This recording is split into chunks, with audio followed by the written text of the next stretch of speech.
Hello, everyone, and welcome back to Nightmare Narratives. I can picture some of you already in bed, maybe some of you just getting home from work. Wherever you are, whatever time it is, I'm glad you're here. If this helps you relax or sleep, please like and subscribe. It means a lot. Now let's get you comfortable, and I'll tell you tonight's story. My name is Luther Grimwald, and I need to tell you what I found up on Devil's Backbone Ridge. I've been a park ranger for 23 years, seen more missing person cases than I care to count, but nothing like this. Nothing that made me question my own mind. The frostbite on my hands should have been my first clue something was wrong.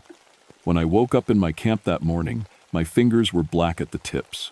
3 days of unconsciousness in February weather should have killed me. But there I was, alive and breathing in the cranberry wilderness, 45 miles from the nearest road. My camp was destroyed, tent shredded like something had used claws on it. My radio, the backup radio I always carry, smashed to pieces and scattered in the snow. But that wasn't the strangest part. The strangest part was the journal lying open next to my sleeping bag. It was my handwriting, but I didn't remember writing those words. Asterisk, Day 7. Luther Grimwald will die at sunset. The bone, the harvest is complete, he served his purpose well. Asterisk, I picked up that journal with shaking hands, page after page of my own writing, describing my death in detail. How my bones would crack, how the marrow would taste, how my screams would echo through the cave systems until they became just another sound the mountain made. The blood trail started right outside my destroyed camp. Not animal blood. I know animal blood. This was human, and there was too much of it. The trail led up the ridge toward the limestone caves, through snowdrifts 8 feet deep. I should have turned back. Should have tried to get help somehow. But I've never left missing people unfound. Not once in 23 years. The blood trail ended at a cave mouth I'd never seen before, though I'd hiked these mountains since I was a boy. Inside, the temperature dropped so fast, my breath turned to ice crystals before it left my mouth. 12 skeletons sat in a perfect circle. They were still wearing their clothes, hiking boots, winter coats, backpacks. Still holding their personal things, wedding rings on finger bones. A woman's skeleton clutched a photograph of 2 children. A man's bones held a GPS device, the screen still glowing somehow. Each skull had been cracked open like an egg. Clean breaks, surgical precision. The long bones of their arms and legs were hollow.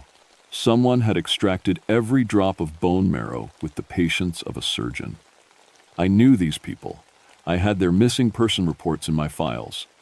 The hiking group that disappeared 3 weeks ago. Sarah Martinez, the park volunteer who'd gone out to check trail markers. The college kids from Charleston who never made it home for winter break. But how did I know their faces? The skulls were just bone, empty sockets where eyes used to be. Yet I could see their faces clearly, remember their last words, remember the sound they made when. That's when I realized I was still holding the journal. My handwriting was filling in new words as I watched. Asterisk, Luther remembers now. Luther was there for every death. Luther was hunting with me. Asterisk, the pen wasn't in my hand, but the words kept coming. Asterisk, Luther, look at your reflection in the ice. Asterisk, I looked down at the frozen puddle at my feet. The face looking back wasn't mine anymore. It was longer, thinner. The teeth were too sharp. The eyes were yellow like old bone, and I was so hungry for marrow. The day before I found the skeletons, I knew something was hunting me. I'd been tracking the missing hiking group for 6 days, following their trail deeper into the wilderness. Good weather for tracking, fresh snow every night to show new sign. But by the 6th day, I realized the tracks were wrong. I was making circles, the same boot print, over and over. My own boot print. According to my GPS, I'd walked the exact same trail 5 times. Same route, same timing, same rest stops. But I couldn't remember walking it before. Each time felt like the first time. I found supply caches I didn't remember making, canned food buried under marked trees, emergency blankets stashed in rock crevices. Each cache marked with symbols carved into the bark, symbols that looked like they'd been carved with fingernails and stained with something dark. The symbols were written in my blood. I know my own blood. I've bled enough on these mountains. Cut myself on rocks, scraped up from falls, nicked by my own knife. This was definitely my blood, but I had no cuts on my hands. The temperature started dropping as the sun went down. Not normal cold. This was wrong cold. The kind that makes your bones ache before your skin even feels it. 40 degrees in 5 minutes. My breath was freezing before it left my mouth. That's when I heard the voices. "Help me, Luther." Sarah Martinez. I knew her voice from the ranger station. Sweet girl, always volunteered for the hard assignments. But Sarah had been missing for 2 weeks. "Please, Luther, I'm so cold." The voice came from 3 different directions at once, north, south, and directly above me. I spun around, rifle ready, but saw nothing but trees and snow. "Luther, why didn't you save us?" That was Jake Morrison, one of the college kids. His voice was older than it should be, like he'd aged years in the 2 weeks he'd been missing. "We trusted you, Luther." Multiple voices now, all 12 of the missing people, speaking at once, but somehow I could hear each voice clearly. They were angry, hurt, disappointed in me. I started running. The voices followed me through the trees, staying just out of sight. Sometimes I'd catch a flash of movement in my peripheral vision. A winter coat behind a tree trunk, a hiking boot disappearing behind a rock. But when I turned to look directly, nothing was there. I ran for 3 hours straight. Impossible in this terrain, in this snow, but my legs never got tired. My lungs never burned. I wasn't even breathing hard. That should have been my second clue. The voices stopped when I reached my camp, but the temperature kept dropping. Ice formed on my eyelashes. My rifle action froze solid. The metal of my belt buckle cracked from the cold. I managed to get a fire going, but the flames burned blue and gave no heat. The wood turned to ash without ever being consumed. The light from the fire cast shadows that moved independently, reaching toward me with long, thin fingers. That's when I saw it clearly for the first time. 12 feet tall, standing just outside my fire's light. Antlers like a crown, stretching 6 feet across, arms too long for its body, fingers that ended in points sharp enough to carve bone. It was wearing my face, not my whole face, just pieces of it. My eyes, but yellow. My mouth, but with too many teeth. My nose, but flattened like something had broken it repeatedly. It spoke with all 12 voices at once. Luther knows the game now. Luther is learning to hunt properly. I tried to shoot it, pulled the trigger 6 times, but my rifle was firing ice bullets that shattered against its chest like snowballs. It laughed with my wife's voice. The day I watched it feed, I learned what true horror looks like. I'd been following the blood trail since dawn, thinking I was closing in on survivors. The trail was fresh, warm blood melting through the snow, still steaming in the cold air. Someone was alive and hurt and needed help. I found Sarah Martinez in a clearing, tied to a tree with what looked like her own climbing rope. She was conscious, talking, begging me to help her. "Luther, thank God. It's been hunting me for days. Please, cut me loose." Her voice was normal. Human, scared but hopeful. She looked exactly like she should. 24 years old, dark hair, brown eyes, wearing the same park volunteer uniform she'd had on when she went missing. But she was floating 3 feet off the ground. The rope wasn't holding her to the tree. She was suspended in empty air, arms spread wide, like she was being held by invisible hands. "Luther, why aren't you helping me?" That's when I saw the creature behind her. Not hiding, just invisible until it wanted to be seen.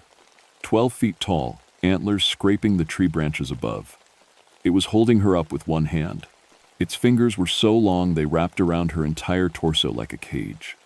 "Watch, Luther. Learn how the feeding works." Its voice was different every time it spoke. Sometimes old, sometimes young, sometimes male, sometimes female, but always hungry. It started with her left arm. Didn't break the bone, somehow pulled the marrow out through her skin. I could see it happening, like watching someone drink a thick milkshake through a straw. The marrow flowed up through her arm, through her shoulder, into the creature's mouth. Sarah stayed conscious the whole time.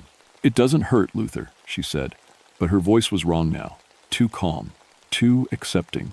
"It feels good, like the best sleep you've ever had." Her arm went white as paper when the marrow was gone. Not dead white, empty white, like looking at a piece of paper with nothing written on it. Then it started on her right arm, then her legs, then her ribs. The process took 4 hours. I couldn't move, couldn't look away.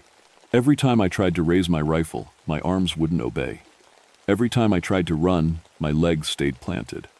Luther is learning, the creature said with Sarah's voice, even though Sarah was still talking with her own mouth. Luther understands the patience required. When it finished, Sarah thanked it for the feeding, told it how good it felt to be empty, to have all that heavy marrow removed from her bones. Then the creature let her go, and she collapsed like a puppet with cut strings. But she was still alive, still conscious, still talking. Your turn next, Luther, she said, smiling with a skull face. It's wonderful, you'll see. The creature grew while I watched, fed on Sarah's marrow and gained size, gained mass. Its antlers spread wider, its reach extended, its hunger deepened. When it looked at me, I saw my reflection in its yellow eyes. But the reflection was wrong. I looked eager, excited. I looked hungry. I started changing on the fourth day. The creature had been in my head since I arrived, but that morning was the first time I experienced its memories directly. I woke up remembering hunts I'd never been on, victims I'd never killed. I remembered being a Seneca shaman named Wendigo 300 years ago. I remembered the winter that lasted 2 years, when the snow never melted and the game never returned. I remembered eating my own children to survive. I remembered the first taste of human bone marrow and how nothing else ever satisfied the hunger again. But those weren't my memories. I'm Luther Grimwald. I'm from Pittsburgh. I've been a park ranger for 23 years.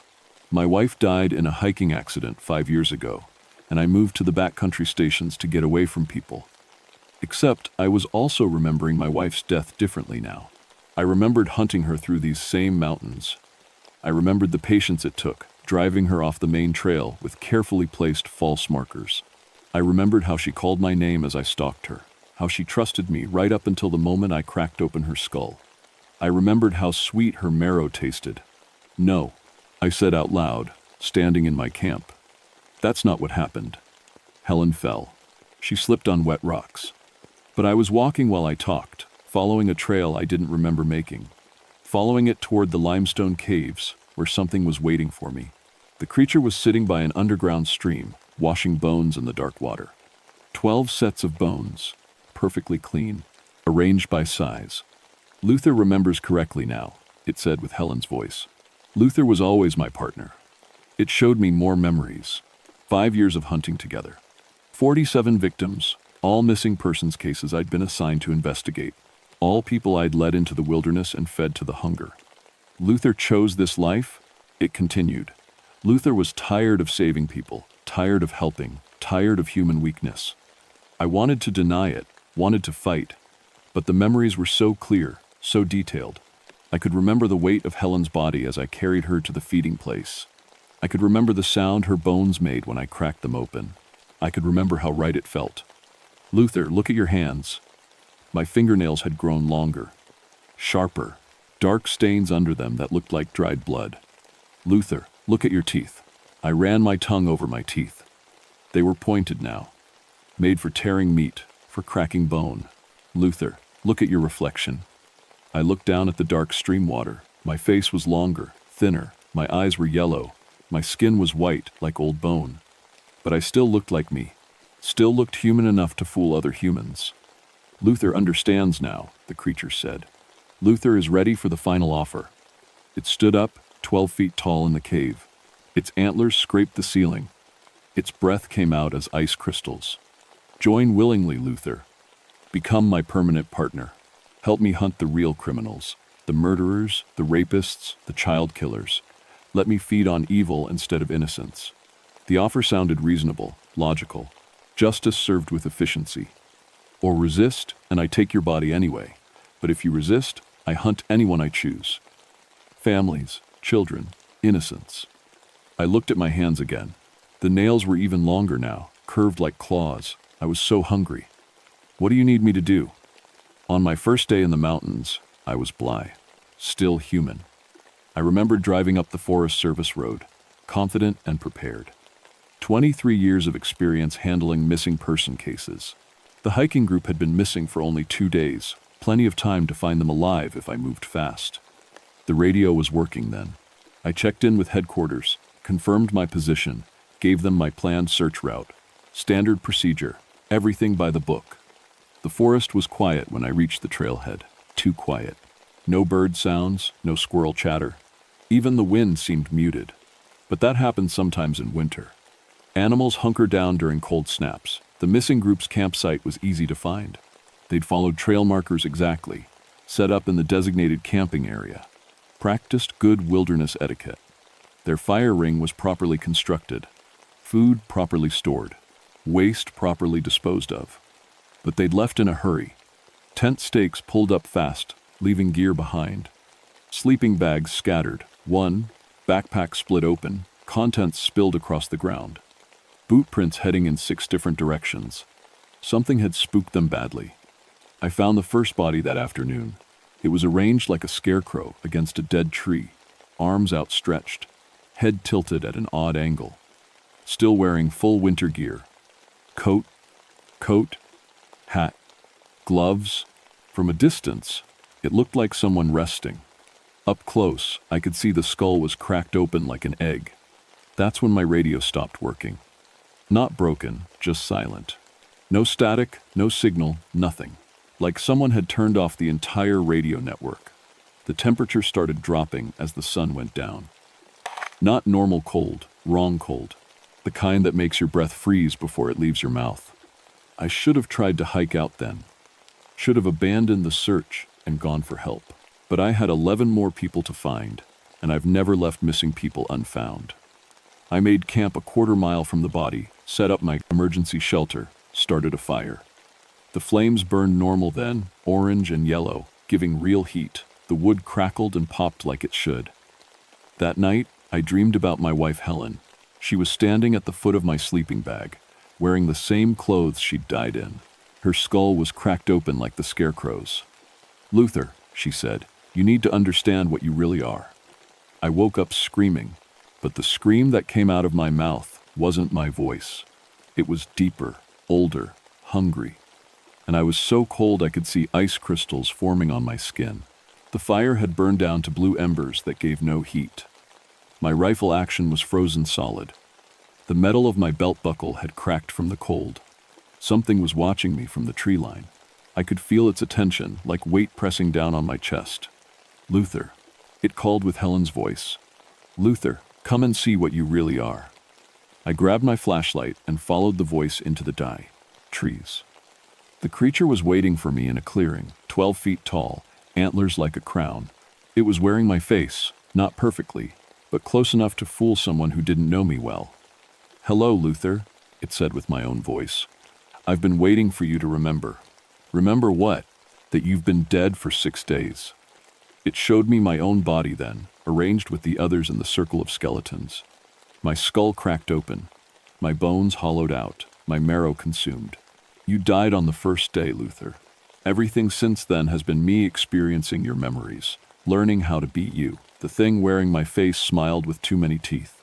"But the memories were so interesting, I decided to let you experience the hunt from the other side. Let you feel what it's like to be prey instead of predator." I looked down at my hands. They were becoming transparent, fading like fog in sunlight. "The experience is over now, Luther. Thank you for the entertainment." I tried to speak, but no sound came out. I was becoming nothing, returning to the death I'd experienced a week ago.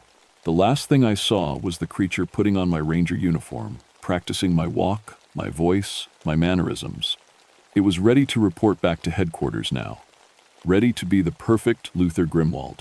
Ready to lead more people into the mountains for the harvest. My consciousness faded to a whisper, trapped forever in the thing's memory, watching helplessly as it wore my face and spoke with my voice. But sometimes, late at night when the creature feeds, I can feel it thinking about my memories of Helen, how she tasted, how she screamed. And I remember now, Helen wasn't my first victim. She was my first partner. The real Luther Grimwald has been dead for decades. The thing wearing my face has been hunting in these mountains far longer than anyone knows. And it's getting so much better at pretending to be human. Asterisk authors. Note, this story is based on Wendigo folklore of the Seneca and other Native American tribes, retold with respect for the cultural origins of these important spiritual beliefs. Asterisk.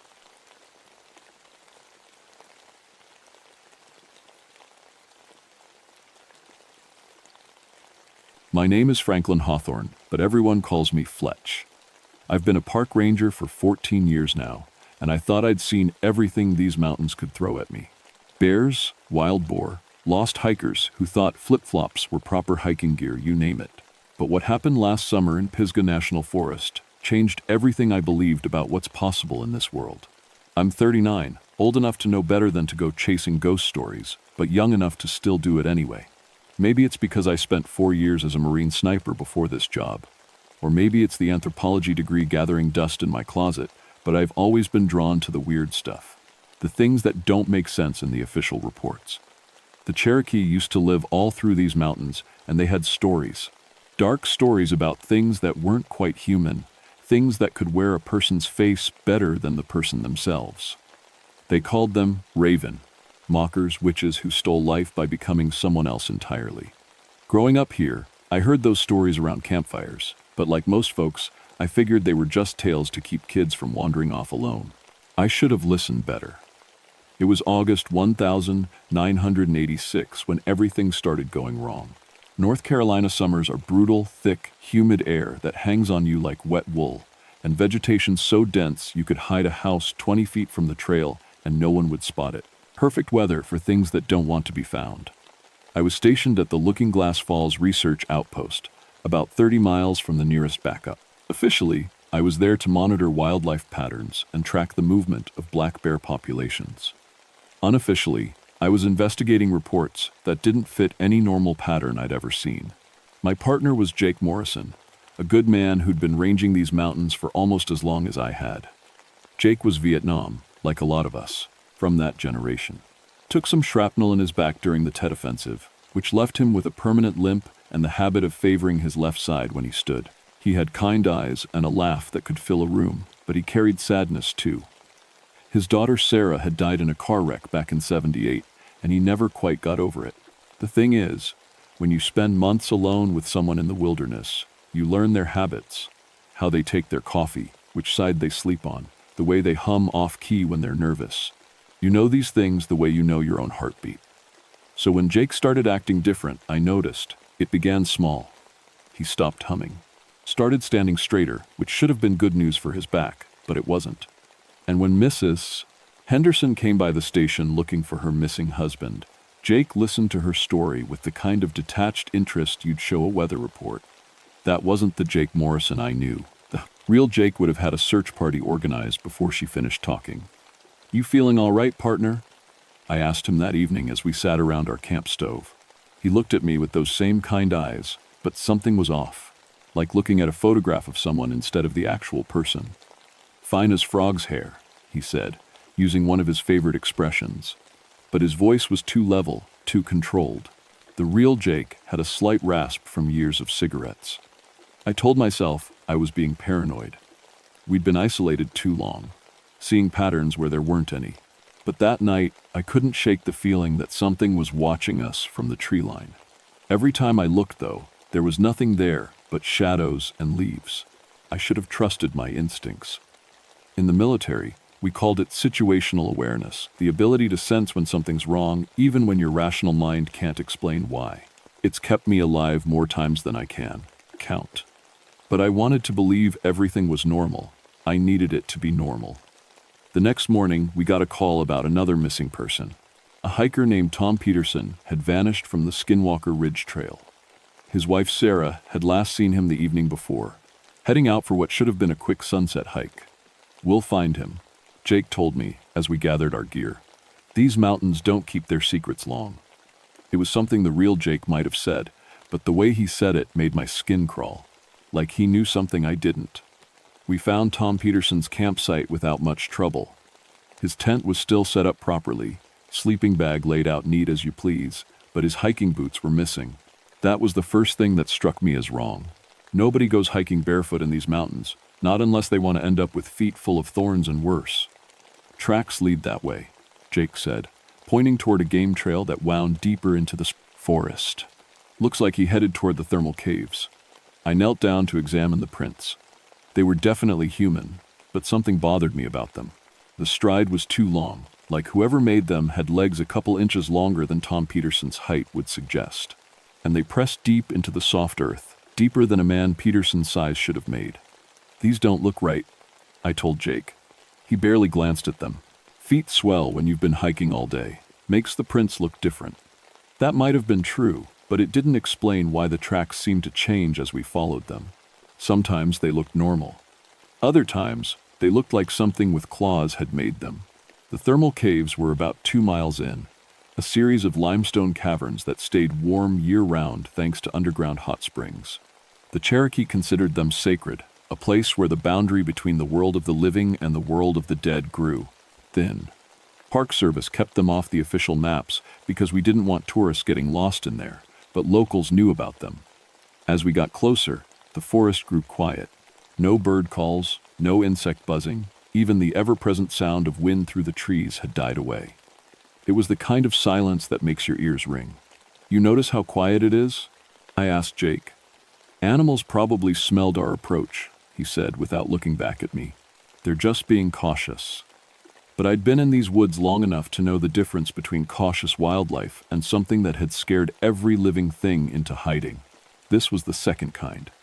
We found Tom Peterson 20 yards from the cave entrance, or what was left of him. The body was arranged sitting against a tree trunk, arms folded neatly in his lap, head tilted back like he'd just laid down for a nap.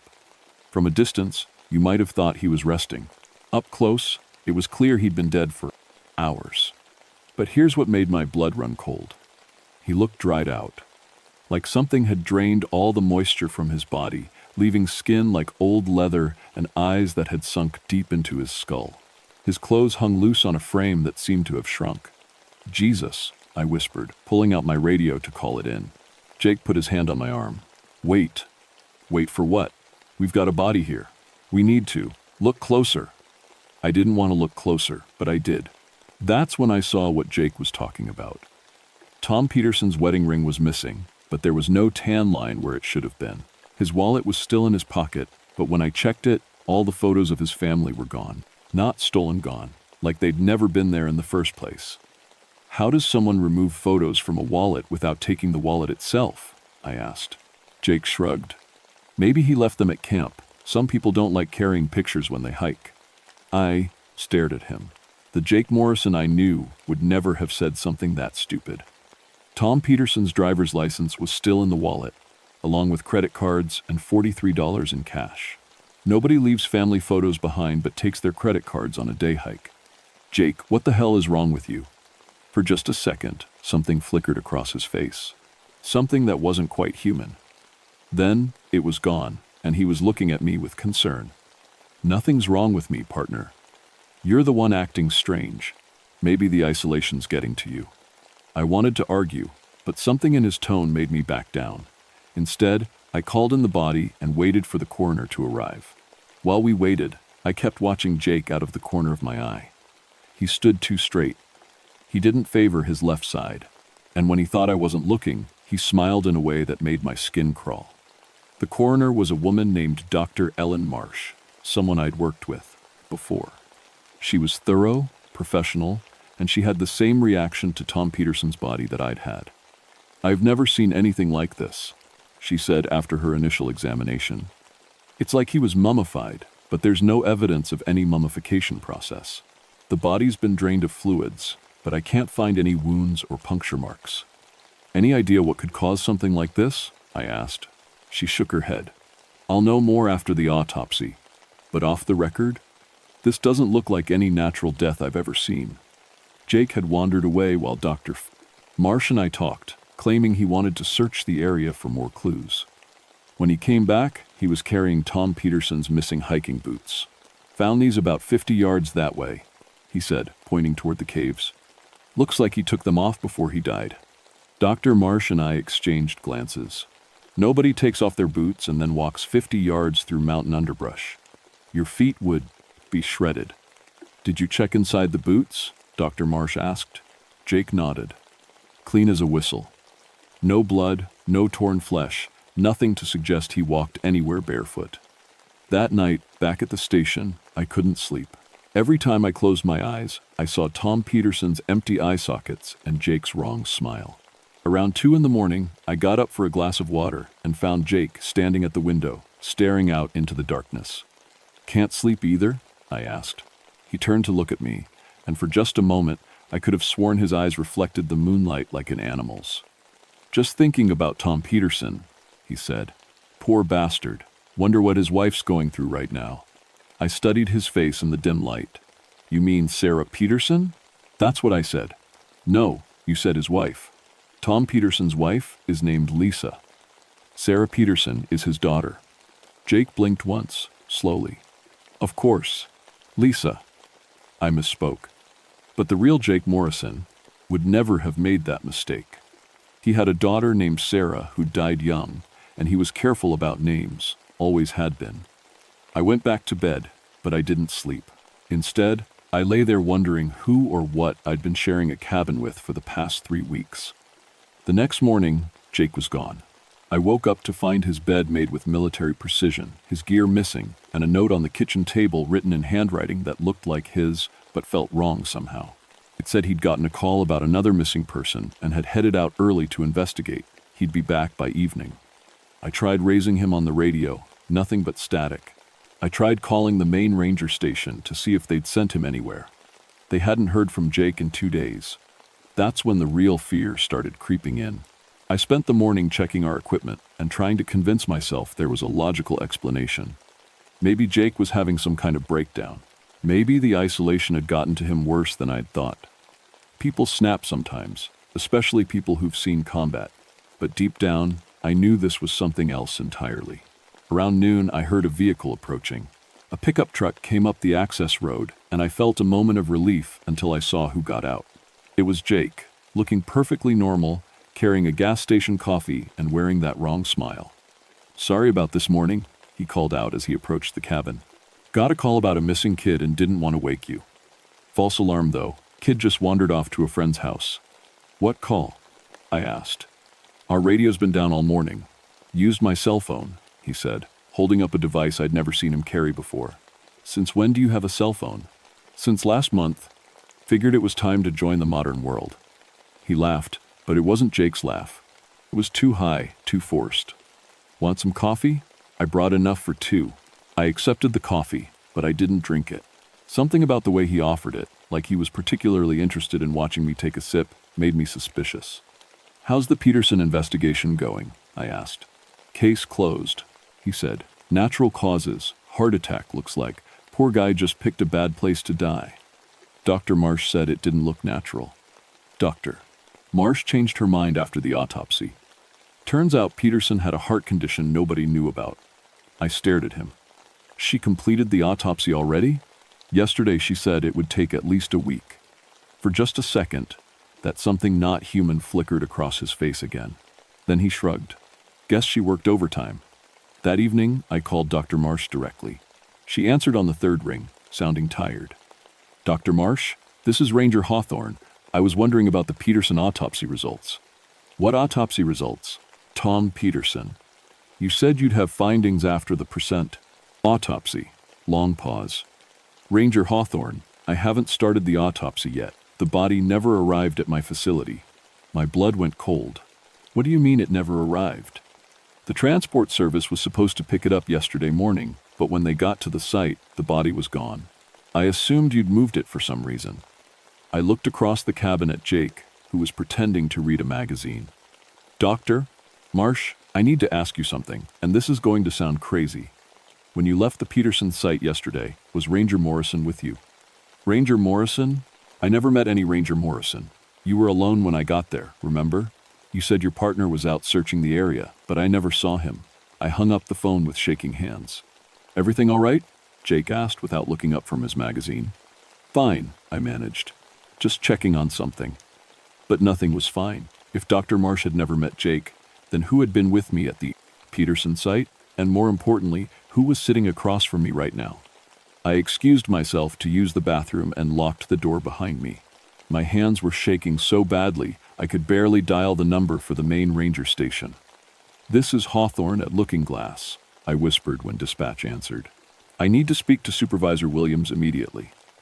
"Hold on, Ranger Hawthorne." Williams came on the line 30 seconds later. "Fletch, what's the situation?" "Sir, I need you to confirm something for me." Is Jake Morrison currently assigned to my station? Jake Morrison, Fletch. Morrison's been dead for 3 weeks. Don't you remember? We found his body in those thermal caves near your station. You identified the remains yourself. The phone slipped from my numb fingers and clattered to the floor. 3 weeks ago, the day Jake had started acting strange, the day he'd stopped humming and started standing too straight. I picked up the phone with trembling hands. Sir, are you absolutely certain Morrison is dead? Positive. We had a memorial service for him last Thursday. You were supposed to attend, but you called in sick. Are you feeling all right, Ranger Hawthorne? I couldn't answer. Through the thin bathroom door, I could hear Jake moving around the cabin, but his footsteps sounded different now. Too light, like he wasn't quite touching the ground. Sir, I think I'm in trouble here. I think something's been impersonating Morrison, and the line went dead. I tried calling back, but there was no dial tone. The phone lines had been cut. When I came out of the bathroom, Jake was sitting at the kitchen table, still smiling that wrong smile. But now I could see what I'd missed before. His feet didn't quite touch the floor. His shadow was too dark, too sharp-edged. And when he breathed, his chest didn't rise and fall the way a living person's should. Problem with the phone? He asked in a voice that was almost Jake's, but not quite. Must be the storm, I said, though there was no storm. That's a shame, he said, tilting his head at an angle that was just slightly too far to be human. I was hoping you could call for help. That's when I realized he knew that I knew, and that's when I ran. I bolted for the door, but he was faster than any human had a right to be. His hand slammed against the door frame inches from my head, and when I looked at it, I saw claws instead of fingernails. Now, Fletch, he said in Jake's voice. Where are you going? We have so much to talk about. I ducked under his arm and made it outside, but I could hear him following. Not running something that might have been footsteps, if footsteps could sound like rustling leaves and snapping twigs. I made it to my truck and got the engine started, but when I looked in the rearview mirror, the thing that had been wearing Jake's face was standing in the cabin doorway, smiling and waving, goodbye like we were old friends. That's when I saw it wasn't alone. 3 other figures stood behind it in the shadows of the cabin. I couldn't make out their faces, but I recognized the way they stood. Tom Peterson, Sarah Peterson, who shouldn't have been there at all, and someone else I couldn't identify, all of them waving goodbye with the same wrong smile. I drove like hell toward town, but when I reached the main road, I found it blocked by fallen trees. Fresh cuts, like someone had used a chainsaw, but the cuts were too clean, too precise, and there were tracks in the dirt around the trees. The same impossible tracks I'd found at Tom Peterson's campsite. I was trapped. I abandoned the truck and took to the woods on foot. Growing up in these mountains and 4 years of military training had taught me how to move quietly, how to hide, how to survive. But this was different. This wasn't hide and seek with human trackers. This was being hunted by something that could wear any face it chose. I made it maybe 2 miles before I heard voices calling my name. Jake's voice, coming from 3 different directions at once. Then Tom Peterson's voice, asking for help. Then a woman's voice I didn't recognize, crying that she was lost and scared. But I could see them through the trees. Dark shapes moving wrong, too fluid, like they were made of shadow instead of flesh. Every time I looked directly at one, it would freeze and become perfectly still, but I could feel them watching me with eyes that reflected moonlight. I found an old Cherokee burial cave about halfway up Skinwalker Ridge and crawled inside. The cave was just deep enough for me to hide, but shallow enough that nothing could get behind me. I'd learned that trick in Vietnam, never let the enemy surround you. That's where I waited, and that's where it finally showed me its true face. Hello, Franklin. The voice came from the cave mouth, but it wasn't Jake's voice anymore. It was older, rougher, like wind through dead leaves. When I looked, I saw something that might have been human once, a long time ago.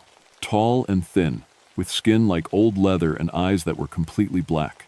It wore clothes that looked like they'd been stolen from a dozen different people, all the wrong size. You can see me now? It said, sounding pleased. Most people never do.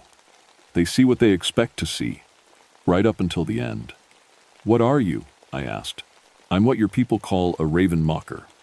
What the Cherokee called Kieska. I take what I need to survive. You're a shapeshifter." It laughed, and the sound made my skin crawl.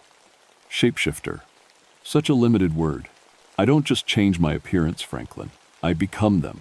I take their memories, their mannerisms, their very essence. I become more them than they ever were. Why are you telling me this? Because I've been studying you for 3 weeks, learning how to be Franklin, Hawthorne. Your habits, your fears, your guilt about the people you've killed in war. Did you know you talk in your sleep? Very educational. I thought about all the nights I'd slept in the same cabin with this thing, never knowing what it was.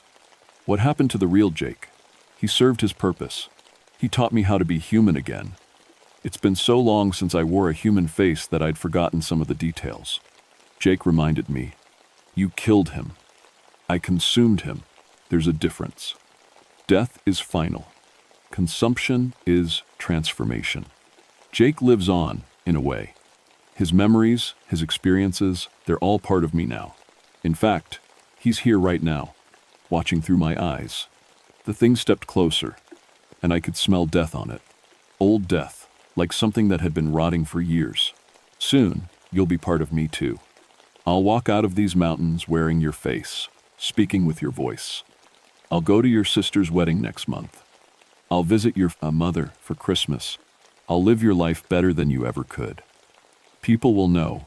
They'll figure out something's wrong. Will they? I knew Jake Morrison better than his own mother by the time I was finished with him. I know you just as well now. I know about the nightmares from your time in the service. I know about the girl you left behind in Charlotte. I know about your father's drinking and your mother's quiet disappointment in your life choices. It was right, and that terrified me more than anything else.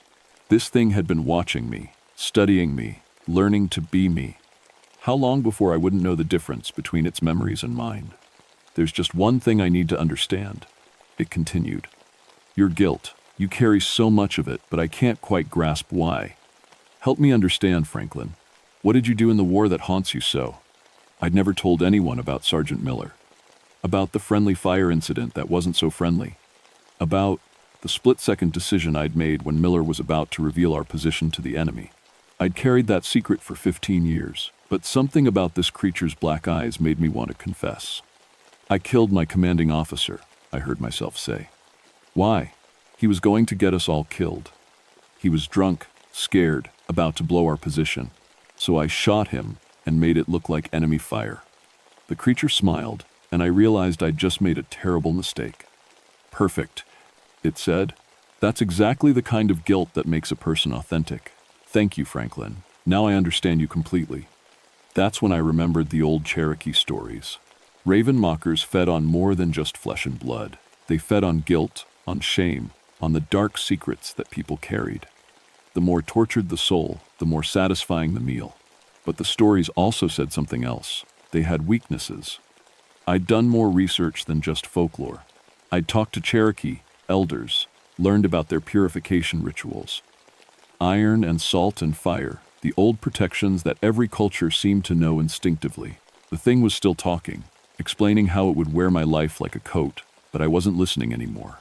I was reaching slowly into my pack, feeling for the items I'd carried as insurance against the weird cases. Iron railroad spike from an abandoned train line. Rock salt from my emergency kit. Sage I'd bought from a Cherokee woman in Cherokee, North Carolina. You're not paying attention, Franklin, the creature said. That's rude.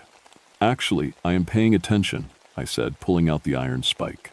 I'm paying attention to something my grandmother used to say. What's that? She used to say that some things that look like people aren't people at all, and those things have rules they have to follow.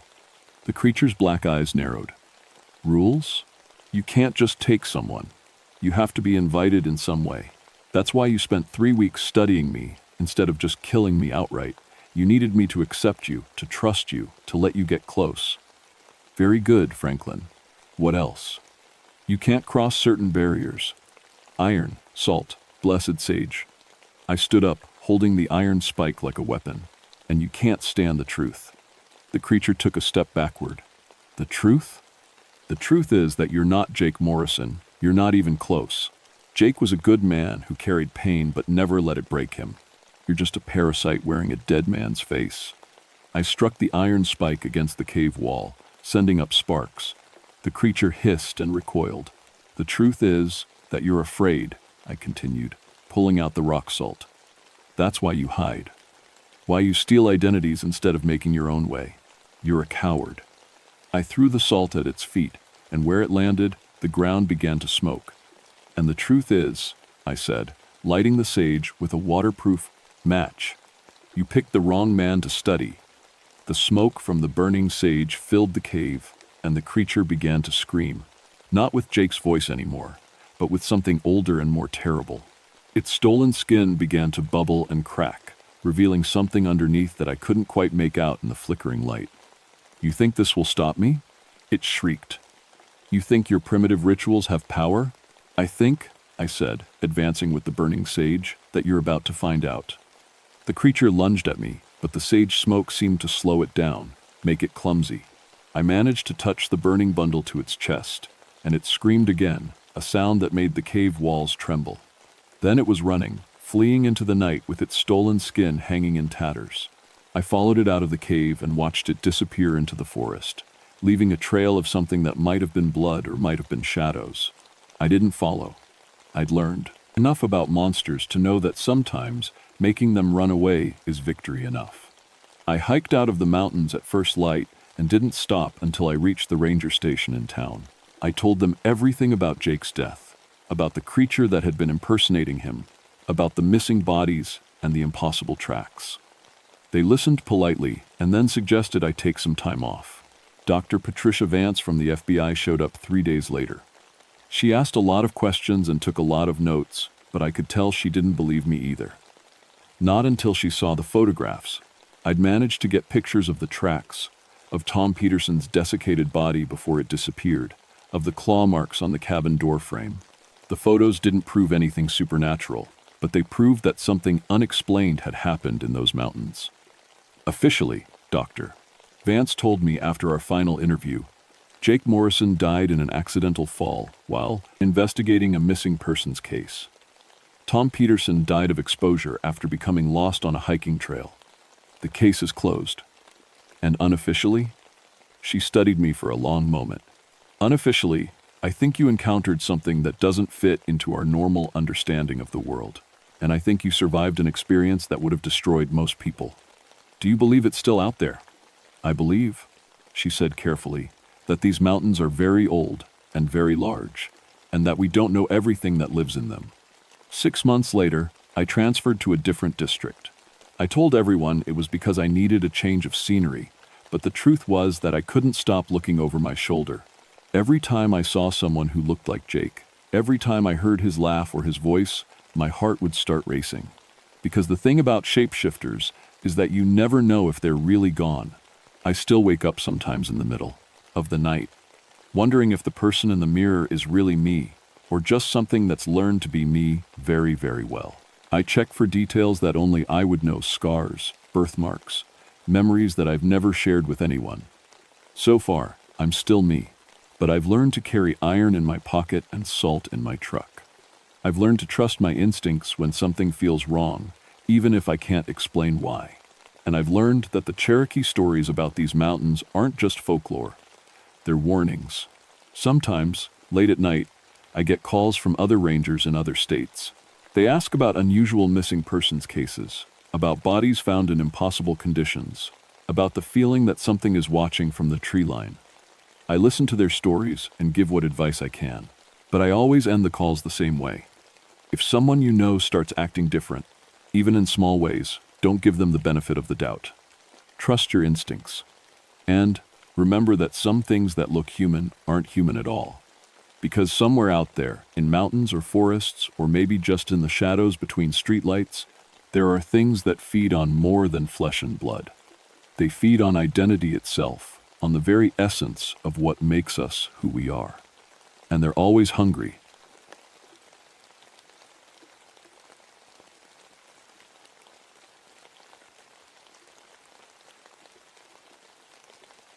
My name is Maggie Fairchild, and I've been a park ranger for 9 years now. I love my job, especially working with kids. There's something special about watching a city child see their first deer or learn to start a campfire. Maybe it's because I never had kids of my own, but every group that comes through these woods feels like family to me. December 19th, 1973. I remember that date like it happened yesterday because it's when everything went wrong. I was stationed at George Washington National Forest in Virginia, way back in the Shenandoah backcountry. My assignment that week was simple: supervise a scout troop camping trip in an area we called Lost Souls Hollow. 12 kids, ages 8 to 14, led by their scout leader, Bill Morrison. Just a 3-day winter camping experience to earn their cold weather badges. The hollow got its name from some old tragedy back in the 1892. Local folks said a group of children from a church had gotten lost in a blizzard on Malk, Christmas Eve, 1892. All 19 of them froze to death, trying to find shelter. You could still see the ruins of their settlement, Helficht. Old stone foundations covered in moss, a collapsed chimney, and a frozen pond that never seemed to thaw completely, even in summer. That was just old stories. Ghost tales that made the campfire more exciting. The kids arrived Tuesday morning, piling out of the scout van like puppies, chattering about Christmas coming up, about the fairy tale ruins they'd heard about how cool it would be to camp in a place with a spooky history. Bill Morrison was a good leader. Patient, experienced. The kind of guy who knew how to keep kids safe while still letting them have adventures. "This place gives me the creeps," said one of the older boys, staring at the stone ruins covered in fresh snow. "That's the point," laughed Sarah, a tough 12-year-old with red braids. "It's supposed to be scary." Little Tommy Chen, the youngest at 9, 50 years old, wasn't laughing. He stood apart from the group, shivering despite his heavy winter coat. "It's really cold here," he whispered to me. "Colder than everywhere else." I checked my thermometer. 32 degrees, chilly but normal for December. Tommy's hands felt like ice through his gloves. "Just need to get your blood moving, buddy," I told him, but something about his pale face worried me. The weather forecast called for light snow, maybe an inch or two. Perfect camping weather. But by Tuesday evening, something felt wrong. The wind picked up faster than expected. The temperature dropped 10 degrees in an hour. My radio started crackling with static from the weather station. Storm system moving in faster than predicted. Came the broken transmission. Recommend early evacuation. But the roads were already getting slick, ice forming too quickly, too thick. By Wednesday morning, we were stuck. That's when the game started. I found the kids playing Ring, around the Rosie, in the exact spot where the old church foundation sat. Not unusual, kids love to play games. But they were singing it wrong, in words I didn't recognize. Old words. Strange words. "We all fall down," they chanted, and when they collapsed in the snow, they stayed down too long. Just lying there, smiling up at the gray sky, their breath making little clouds that seemed to hang in the air longer than they should. "Come on, guys," Bill called. Time to get warm by the fire. But they didn't want to come in. They said they were having too much fun with their new friends. "What new friends?" I asked Sarah. She pointed to the empty air around the stone ruins. "Can't you see them? They're right there. They want to play some more." My radio crackled. I grabbed it, tried to call for help, but all I got was static and something that sounded almost like children singing Christmas carols. Very old Christmas carols, in a language that might have been German or Dutch. The temperature kept dropping. My breath came out in thick puffs. The thermometer read 20 degrees, then 15, then 10. Too cold, too fast. And Tommy Chen was getting paler by the hour. By Wednesday night, I knew we were in real trouble. The storm hit harder than anything the weather service had predicted. Snow piled up 3 feet deep in just a few hours. The radio tower must have iced over because all I could get was static, mixed with those strange Christmas songs that seemed to drift out of the air itself. Bill Morrison had his camera with him, one of those new video cameras that recorded onto cassette tapes. He was documenting the trip for the Scout newsletter. Wednesday evening, he filmed the kids singing around the campfire. When he played the tape back, there were more voices than there should have been. "Count them," he whispered to me, rewinding the tape. "Count the voices." I listened carefully. 12 young voices singing Silent Night in English. But underneath, weaving through the melody, were other voices. Older-sounding voices, singing the same song but in a different language. More than 12. Many more. Equipment malfunction, Bill said, but his hands were shaking as he put the camera away. That night, 3 of the kids developed hypothermia symptoms, despite being inside heated tents with proper cold weather gear. Their lips turned blue. Their fingers went numb. Tommy Chen's core body temperature dropped to 94 degrees. Dangerous territory. "We need medical evacuation," I told Bill. "Now." But when I went outside to try the emergency radio one more time, the kids were already out there, all 12 of them, standing in the snow in their pajamas and bare feet, not shivering, not even seeming to notice the cold. They stood in a perfect circle around the stone foundation, holding hands. But the circle was too big. Way too big for 12 children. "Kids!" I shouted. "Get back. Inside right now." They turned to look at me, and their eyes reflected the moonlight like animals. Sarah smiled, her lips blue with cold, but her expression peaceful. "We're not cold anymore, Miss Maggie," she said. "Our friends taught us how not to be cold." I ran toward them, but my feet kept slipping on ice that hadn't been there moments before. The temperature plummeted so fast I could feel my exposed skin stinging. My breath came out in clouds so thick I couldn't see through them. When the clouds cleared, the kids were gone. I found them inside their tents 5 minutes later, tucked into their sleeping bags, sound asleep. When I checked on them, they were warm and dry. Their feet were clean, no trace of snow or ice. "Bad dream," Bill mumbled when I woke him up to tell him what happened. "You're stressed about the storm." But in the morning, he found something that made him stop talking about bad dreams. Footprints in the snow. 31 sets of them, leading from the tents to the stone circle and back. Small feet, child-sized. But we only had 12 kids. And some of the prints looked old, really old.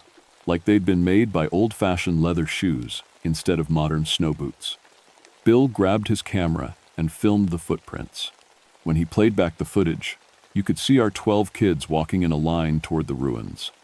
But in the snow around them, other shapes moved. Transparent shapes that only showed up clearly on the camera. Children in old-fashioned clothes, Victorian winter coats, and knitted scarves and button-up boots. 19 of them. "This isn't possible," Bill whispered, watching the tape over and over. But that wasn't the worst part. The worst part was watching little Tommy Chen in the footage. As he walked toward the stone circle, he started to look transparent too, fading in and out like a ghost himself. And by Thursday morning, we couldn't wake him up. His body was there, breathing, slowly in his sleeping bag, but his skin felt cold as marble, and no amount of shaking or shouting could open his eyes. When I checked his pulse, it was barely there, slow and weak, like he was drifting away from us. "Tommy," I shouted. "Tommy, come back!" His eyes fluttered open for just a second, and he smiled at me. "I'm learning their games, Miss Maggie," he whispered. "They have the best games. We're going to play forever."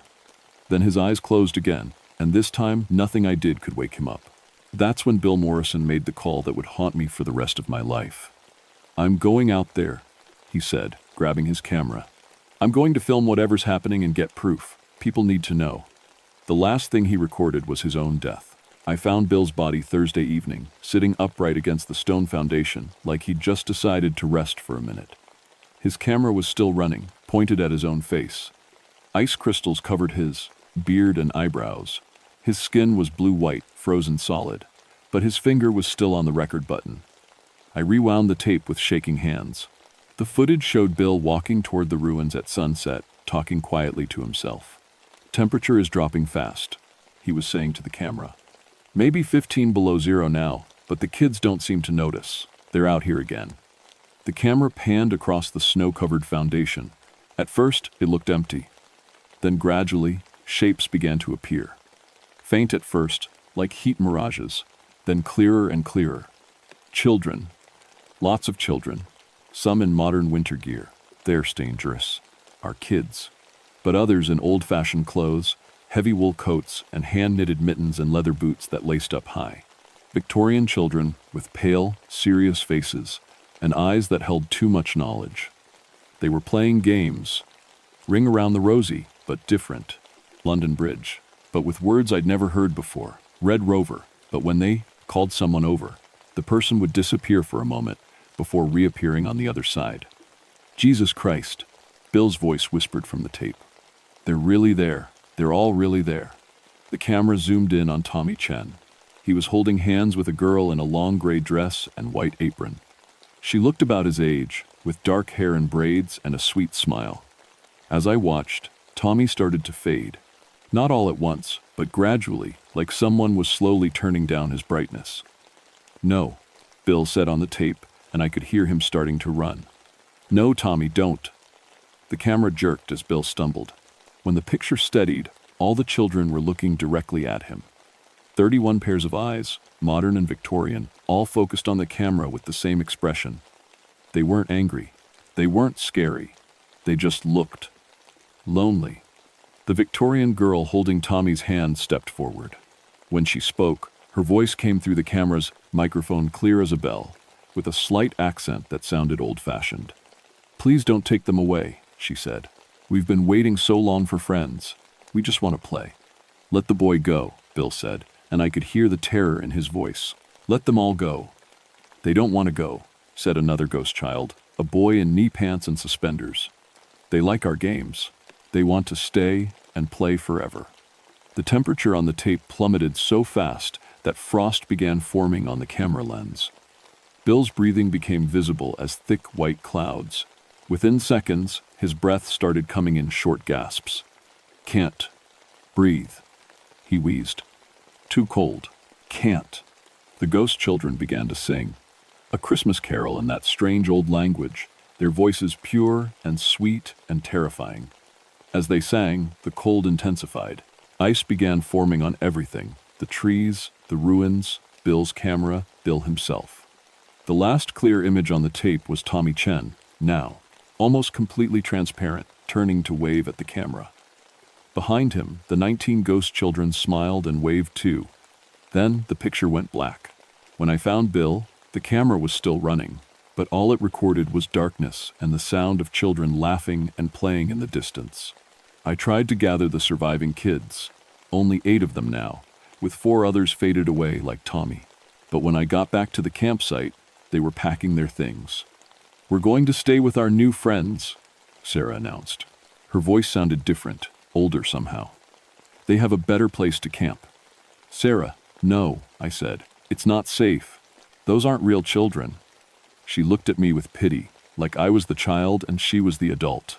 "They're more real than anything, Miss Maggie. They've been waiting since 1892 for someone to play with. Don't you think that's sad?" "They're dead, Sarah." "So?" said Marcus, one of the older boys. "That just means they have more time to play. No school, no chores, no grown-ups telling them to come inside. Just games and fun forever." I tried to physically stop them, but they walked right through me. Actually, through me, like I was the ghost and they were solid. My hands passed through their bodies like they were made of cold air. They picked up their backpacks and walked toward the stone ruins, chattering excitedly about the games they were going to play. As they walked, they began to fade, becoming more and more transparent with each step. "Sarah!" I screamed. "Marcus, come back!" But they just waved goodbye and kept walking, until I couldn't see them anymore.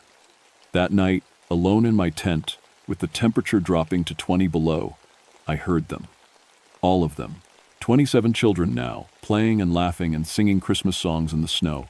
Their voices carried on the wind, joyful and innocent and completely terrifying. I tried the radio one more time.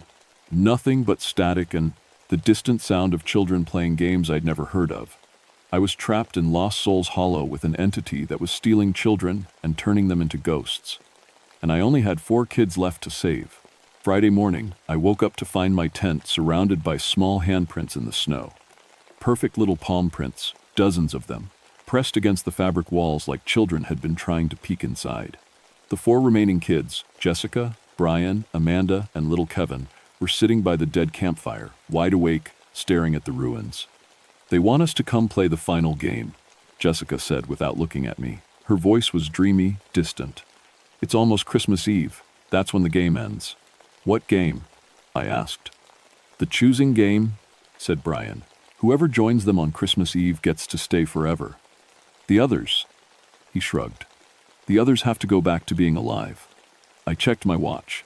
December 22nd. Christmas Eve was 2 days away. "You're not going anywhere," I said firmly. We're hiking out of here today, storm or no storm.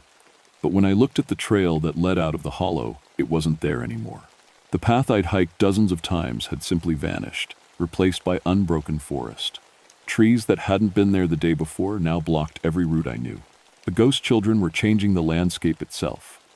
That afternoon, I saw them clearly for the first time. I was gathering firewood when I heard singing coming from the frozen pond.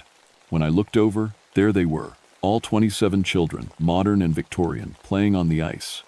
They were skating, but none of them had skates on. They glided across the surface in their regular shoes, laughing and spinning and calling out to each other. The Victorian children looked exactly like kids from Christmas cards. WS, rosy cheeks, bright eyes, dressed in their Sunday best despite the cold. The girl who'd taken Tommy's hand wore a dark blue velvet dress with white lace collar. A boy about 12 had on a wool suit with short pants and tall socks. They looked healthy and happy and completely alive. Except they cast no shadows on the ice. My 4 remaining kids sat on a fallen log, watching the skating party with longing in their eyes. "It looks like fun," Amanda whispered. "It is fun," said a voice behind me. I spun around. The girl in the blue velvet dress was standing right there, solid as life, smiling at me with genuine warmth. "Hello, Miss Maggie," she said. "My name is Eleanor. I've been waiting to talk to you." Her voice was sweet and polite, with that old-fashioned accent. She looked about 10 years old, with dark hair and perfect ringlets, and eyes the color of winter sky. "You're the one who's been taking the children," I said. "Taking?" Eleanor looked genuinely confused. "Oh no, Miss Maggie. We don't take anyone. We just play together. And if they choose to stay, well, that's their choice, isn't it? They're children. They don't understand what they're choosing." Eleanor's expression grew sad. "Don't they? When we died in 1892, we understood. We knew we were freezing, knew we wouldn't see spring again. But we also knew we could stay together, keep playing, never grow up, and have our games ruined by grown-up worries." She gestured toward the pond, where Tommy Chen was now skating with the other children, his face bright with joy. "Tommy was so sad when he came here," Eleanor continued. "His parents fight all the time. They're getting divorced, did you know? He cries himself to sleep every night. But here, with us, he never has to be sad again." My heart sank. I hadn't known about Tommy's family problems. What about Sarah? Marcus? The others? "Sarah's father drinks too much and yells at her mother," Eleanor said matter-of-factly. "Marcus gets picked on at school because he's different. They all have hurts in the grown-up world. But children's hurts heal when you have the right friends to play with." I looked at my remaining 4 kids. Jessica's parents had died in a car accident last year. Brian stammered so badly he barely spoke at school. Amanda had been held back a grade and felt stupid. Little Kevin was afraid of everything. "You're offering them escape," I said, "not healing." Eleanor tilted her head, studying me. "What's the difference? In the grown-up world, children have to go to school and do chores and follow rules and eventually become sad, worried adults. Here, it's Christmas Eve forever, games forever, friends forever. No one grows up, no one gets hurt, no one has to say goodbye." She had a point, and that scared me more than anything. "The choice has to be made on Christmas Eve," Eleanor continued. "At midnight, any children who want to stay with us can join our eternal game. Any who want to leave, well, they'll be free to go. The magic only works on Christmas Eve, you see. That's when we died, so that's when others can choose to join us. And if they choose to stay?" Eleanor's smile was radiant. "Then Christmas morning, we'll have the best Christmas party ever. All 27 of us together, playing in the snow, singing carols, opening presents that never run out of surprises. Forever and ever." I looked at Jessica, Brian, Amanda, and Kevin. They were listening to every word, and I could see the longing in their faces. The temptation. "What about me?" I asked. Eleanor's expression grew apologetic.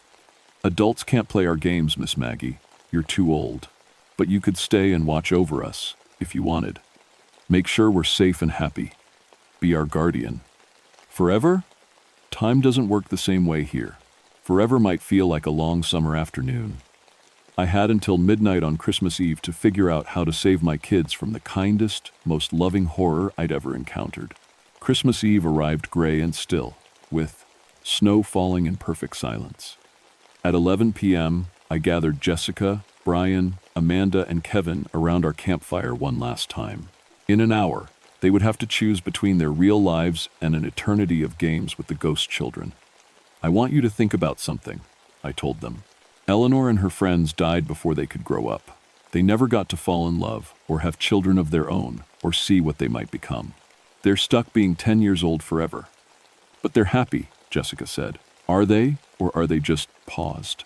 Frozen in one moment, never able to move forward. I looked across the hollow, where the 23 ghost children were preparing for midnight. They'd built snow angels and snowmen, decorated the ruins with pine boughs, and were singing Christmas carols in their mix of languages.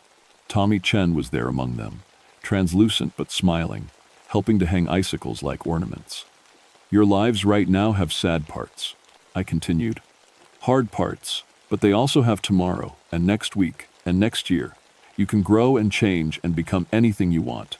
Those children can only be what they were on the day they died. At 11:45, Eleanor appeared beside our fire, beautiful in her blue velvet dress, her eyes bright with anticipation. It's almost time, she said sweetly. Who's ready to come play with us forever? Jessica stood up first. My heart broke as she walked toward Eleanor, then stopped. Will I ever see my parents again? She asked. Oh, child, Eleanor said gently. Where you're going, you won't miss them. You won't miss anyone from the grown-up world. But I love them, Jessica said quietly. Even though they're gone, I still love them. And my aunt, who's taking care of me now, she tries so hard to make me happy. Eleanor's smile faltered slightly. Love fades when you have eternal friendship. I don't want my love to fade, Jessica said, and stepped back toward our fire. Brian was next. He walked right up to Eleanor, stammering worse than ever in his nervousness. Will I still Saint stutter if I stay? You'll never need to worry about talking to grown-ups again, Eleanor assured him. But I'm getting better, Brian said. My speech teacher says so, and maybe someday I'll be able to talk normal. I want to try. He stepped back too. Amanda looked at the ghost children longingly. It does look like fun, she said. No homework, no tests, no feeling stupid. Never, Eleanor promised. But if I never feel stupid, how will I feel proud when I finally understand something hard? Amanda asked. Eleanor had no answer for that. Little Kevin, only 6 years old, walked all the way to Eleanor and took her hand. I want to stay, he whispered. I want to not be scared anymore. Eleanor's face lit up with joy. Oh, wonderful. You'll love it here, Kevin. We have the most amazing games. Wait, I called out, and Kevin stopped. Kevin, what are you most afraid of? Everything, he said. The dark and loud noises and big dogs and being alone. And what happened last month when that big dog ran toward you in the park? Kevin thought. I stood my ground, and it just wanted to play. You were brave. You faced your fear and discovered it wasn't as big as you thought. If you never feel fear again, how will you ever discover how brave you can be? Kevin looked at Eleanor, then back at me. Will I still be able to be brave if I'm never scared? Eleanor's perfect composure cracked just a little. You won't need to be brave. You'll be safe forever. But I like being brave, Kevin said, and stepped back to our group. At exactly midnight, Eleanor's expression shifted. The kindness remained, but underneath it, I saw something ancient and desperate. This is your last chance, she said, her voice carrying a note of pleading. Choose to stay, and you'll never hurt. Again. All 4 children looked at her, then at me, then at their ghost friends playing in the snow. We choose to go home, Jessica said firmly. All of us. Eleanor's face crumpled, and for a moment she looked like what she really was, a scared little girl who'd been alone for over 80 years. But we've been waiting so long, she whispered. Maybe it's time to stop waiting, I said gently. Maybe it's time to let go. Eleanor looked around at the other ghost children, who had stopped their games to watch. Tommy Chen, still translucent, walked over to us. I choose to go back too, he said. I miss my mom, even when she's sad. One by one, the other modern children made the same choice. And as they chose to return to the living world, they became solid again, whole again. Eleanor and her Victorian friends watched sadly as the modern children gathered around me, "What happens to you now?" I asked her. Eleanor's smile returned, softer now but real. I think we finally understand what we've been missing. You can't have eternal joy without the possibility of sorrow. Games aren't fun if they never end."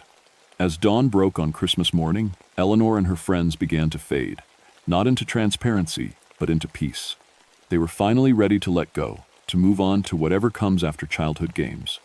I led all 8 children out of Lost Souls Hollow on Christmas morning. The path was there again, clear and easy to follow. But I still go back sometimes, on Christmas Eve, to leave toys and treats by the old stone ruins.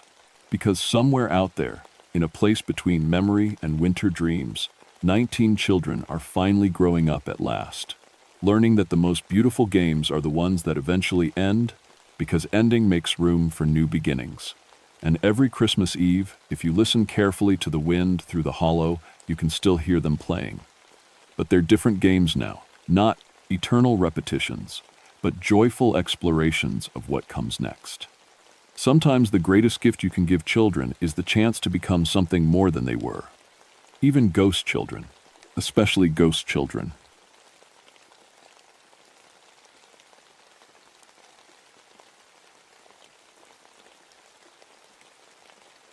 My name is Jack Mulligan, but everyone calls me Bear. Been a park ranger for 27 years now, and I've seen things in these mountains that would make your hair stand on end. But nothing, and I mean nothing, prepared me for what happened on Grandfather Mountain in October of 1959. I was 54 then, getting close to retirement. The young rangers called me old-timer, but I didn't mind. Age brings wisdom, especially when you're dealing with the Blue Ridge Mountains of North Carolina. These peaks have moods like a cranky old woman, and you better respect them or they'll kill you. The hurricane had just blown through, leaving a mess of broken trees and washed-out roads. Power lines were down for 200 miles in every direction. That's when the Park Service sent me up to Eagle's Nest, the radio station on top of Grandfather Mountain. At 6,000 feet, it was the highest communication point in the region. Someone had to get those radio towers working again. I'd been alone on mountains before. Preferred it, actually. People talk too much, make too much noise. The mountains speak their own language, and you need quiet to hear it. My wife, Sarah, used to say I was part mountain goat, the way I could climb and live up there for weeks at a time. The Cherokee had a different name for Grandfather Mountain, called it Tanawa the Great Hawk. Their legend said spirits lived up there, protecting sacred places from people who didn't belong. I always figured that was just old stories, the kind every mountain has. I should have listened to those stories. The ride up was rough. My Jeep bounced and slipped on the muddy trail, past broken trees and rock slides. The air got thinner as I climbed, and fog rolled in thick as cotton. By the time I reached the radio station, I could barely see 10 feet in any direction. The station was a small cabin with 3 tall radio towers sticking up like metal fingers. Hurricane winds had twisted one tower into scrap metal. The other 2 were standing, but the cables were torn up pretty bad. I figured it would take me 3, maybe 4 days to get everything working again. I unloaded my gear and checked my equipment. Military radio from the war, backup batteries, tools, and enough food for a week. The cabin had a wood stove and thick walls. I'd been in worse places. That first night, I got a fire going and tried the radio. Static mostly, but I picked up a few weak signals from towns down in the valley. Everything seemed normal. Then I heard the footsteps on the roof. Heavy steps, real heavy, like someone wearing boots filled with concrete was walking around up there, but that was impossible. The roof was steep metal, slick from the fog. Nobody could walk on it without sliding off.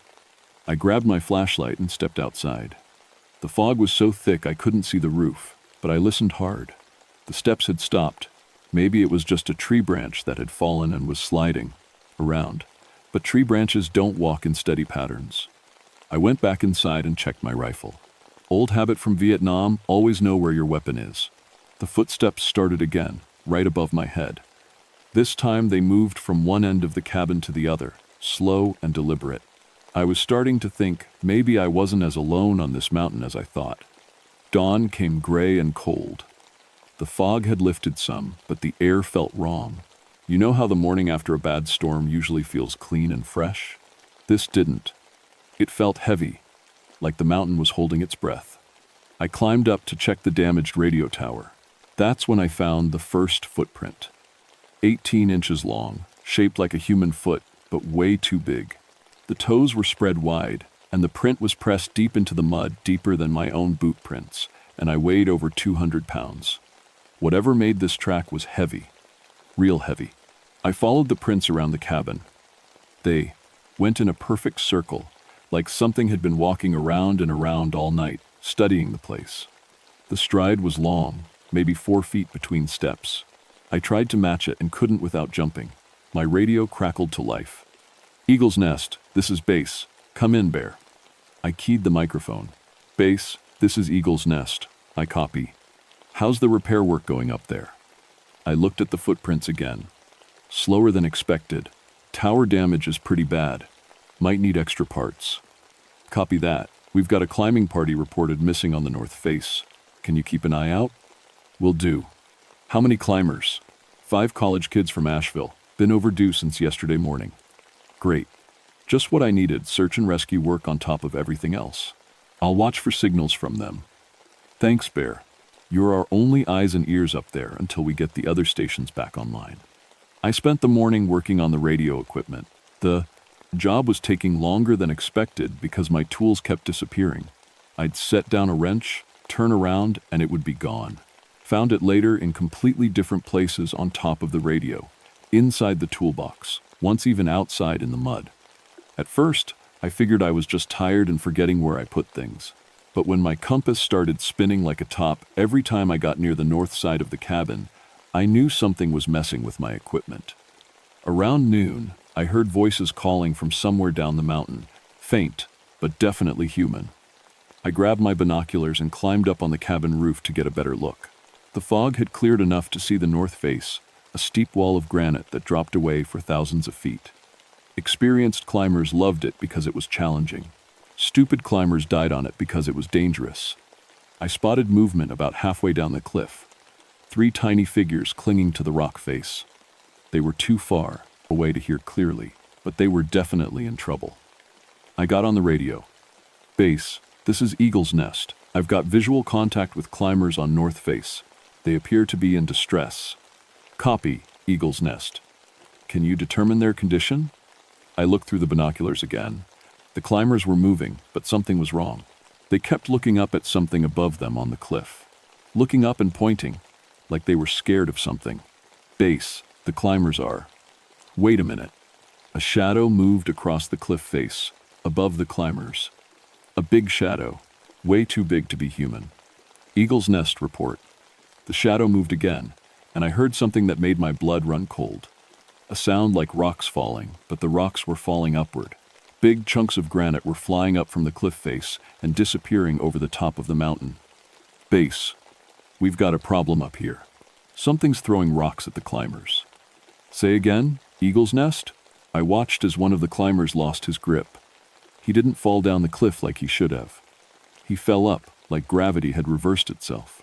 His scream echoed off the mountain walls as he disappeared over the ridge. "Jesus Christ," I whispered. "Eagle's Nest, please respond." "Base, I think we've lost one of the climbers, but not the way you'd expect." That's when I saw it clearly for the first time. A figure standing on top of the cliff, silhouetted against the gray sky, 15 feet tall, covered in dark hair. Built like a man, but way too big to be human. It was holding something in its hands, the climber who had fallen up. The giant looked down at the remaining climbers, then looked directly at me. Even from a mile away, I could feel those eyes staring into my soul. Old eyes, ancient eyes. Eyes that had been watching these mountains for a very long time. The giant raised the climber over its head and threw him down the mountain like he was a rag doll. Then it pointed at me. I got back on the radio, hands shaking so bad I could barely hold the microphone. "Base, this is Eagle's Nest. We have a situation up here. Major situation. Go ahead, Eagle's Nest." How do you tell someone you just watched a 15-foot giant kill a man? How do you explain that gravity works backward on Grandfather Mountain? "Base, all climbers on North Face are down. Repeat, all climbers are down. Do not send rescue teams." "Bear, what happened up there?" "Rock slide. Big one. Nobody could survive it." It was a lie, but the truth would just get more people killed. I spent the rest of the day working on the radios, but I kept watching the ridgeline. The giant was still up there somewhere. I could feel it watching me. As evening came on, I found the first body, Phil Garrett, according to his wallet. 23 years old, college student from Asheville. He was sitting upright against a pine tree, like he'd just stopped to rest. But he was crushed flat from the waist down. No human could have done that. What really bothered me was how he'd been positioned. Sitting up, facing the mountain peak, arms folded in his lap, like someone had arranged him that way on purpose. Like someone wanted me to find him. I searched until dark and found 2 more bodies. Same thing, crushed but carefully positioned. Sarah Chen, 19, arranged sitting by a stream. Mike Foster, 21, propped against a boulder with his climbing gear neatly stacked beside him. All of them facing the peak. All of them set up like they were waiting for something. That night, the giant came to visit. I was inside the cabin, trying to get some sleep, when the footsteps started again. But this time they weren't just on the roof. They were all around the cabin, slow, heavy steps circling the building over and over. I grabbed my rifle and peered out the window. The moon was up, casting long shadows through the fog. I could see something moving out there, too tall to be human, too big to be any animal I knew. It stopped right outside the window and looked in. I'll never forget that face, covered in dark hair, with features that were almost human but not quite. The eyes were the worst part, intelligent, sad, and angry, all at the same time. This thing wasn't just some animal. It was thinking. We stared at each other for what felt like hours. Then, it reached out one massive hand and tapped on the glass. 3 times, gentle as you please. Tap, tap, tap, like it was knocking, asking permission to come in. I raised my rifle, but the giant just shook its head slowly. It pointed at the weapon, then pointed down the mountain. The message was clear. Guns wouldn't help, and I should leave. Instead of breaking in, it walked away. But I could hear it moving around outside for the rest of the night, rearranging things. My tools, spare parts, even my Jeep, everything was in different places, come morning. The next day, I found the last 2 climbers, Jenny Walsh and Tom Rodriguez, both 20, both dead. But these 2 were different. They were arranged in a circle with the other bodies, all facing inward toward a pile of rocks that hadn't been there before. The rocks were stacked in a perfect pattern, like some kind of altar or monument, and carved into the biggest rock, scratched deep with what must have been claws, were symbols I didn't recognize. But I'd seen similar markings before. In Cherokee museums, this was writing, ancient writing. The giant wasn't just killing people, it was trying to communicate. That afternoon, my radio picked up something impossible. Voices speaking in Cherokee, but not from any transmitter I could identify. The words were old, formal, like prayers or ceremonies, and underneath the voices, I could hear crying, the sound of children crying. I tried to respond, but every time I keyed the microphone, the voices would stop, like they knew I was listening. As the sun went down, I saw lights moving up the mountain. Rescue teams, probably coming to look for the missing climbers. I tried to warn them off on the radio, but my transmission wouldn't go through. The giant was jamming my signal. I watched through binoculars as 6 rescue workers climbed the North Face Trail. They had flashlights and climbing gear, moving slow and careful in the dark. They never saw it coming. The giant stepped out from behind a rock formation like it had been waiting. In the moonlight, it looked even bigger than before. The rescue team saw it and froze. What happened next was the most horrible thing I've ever witnessed. The giant picked them up one by one and threw them off the cliff. Not in anger, but methodically, like it was clearing weeds from a garden. Their screams echoed off the mountain walls until the sound faded into nothing. 6 more people dead, and I couldn't do anything to stop it. That's when I realized the truth. The giant wasn't randomly killing people. It was protecting something. And whatever it was guarding, it was somewhere up on that peak. The 3rd night, the giant came to the cabin and didn't leave. I could hear it moving around outside, but this time the sounds were different. Not threatening. More like it was. Working on something. In the morning, I found out what. The giant had built a trail. Not a rough mountain path, but a carefully constructed route leading up toward the peak. Rocks had been moved, Fallen trees cleared away, even handholds carved into the cliff faces. It was an invitation. At the start of the trail, scratched into a flat rock, was a simple drawing. A stick figure man walking up toward a mountain peak. Below that, more Cherokee symbols. The giant wanted me to follow it. I should have radioed for help, should have packed up and hiked down the mountain as fast as I could go. But those Cherokee voices on the radio were getting stronger, and I was starting to understand some of the words. Children, death, sacred ground, revenge. This wasn't just about protecting territory. Something terrible had happened on this mountain, and the giant was the only one left who remembered. I loaded my pack with supplies and followed the trail. The climb was hard but manageable. The giant had made sure of that every dangerous spot had been made safe. Every difficult passage had steps carved into the rock. It took me 4 hours to reach the peak. What I found there changed everything. Hidden behind a natural rock wall was a cave entrance, so well concealed I would have walked past it a dozen times without noticing. But the giant had moved the rocks aside, revealing a passage that led deep into the mountain. Cherokee symbols were carved everywhere around the entrance, and at the base of the rock wall, arranged in neat rows, were human skulls. Lots of them. Some old and yellowed, some still fresh. But these weren't the skulls of climbers or hikers. They were too small. Children's skulls. I followed the passage into the cave, using my flashlight to navigate. The walls were covered in paintings, Cherokee art showing families, ceremonies, daily life. But toward the back of the cave, the paintings changed. Soldiers, blue uniforms, rifles, fire. Cherokee families being driven from their homes. And then the final paintings, the worst ones. Cherokee children being forced up the mountain to starve and freeze in winter storms. This was a mass grave, a secret burial place for Cherokee children who had died during the Trail of Tears in 1838. And that's where I found the giant. It was sitting in the deepest part of the cave, surrounded by small skeletons arranged in perfect rows. Its huge hands were gentle as it tended to the bones, straightening them, positioning them with care. When it saw me, it didn't attack. Instead, it spoke, not in English, but somehow I understood. Maybe it was telepathy, maybe just the sadness in its voice. But I heard its story as clearly as if it had been speaking my language. Its name was Selutistu, which meant corn giant in Cherokee. It had been chosen by the tribal elders to guard the sacred places when the soldiers came, but it had failed. The children had been driven up the mountain anyway, and they had died in the cold and snow. For over 100 years, Selutistu had stayed here, protecting their graves from being disturbed.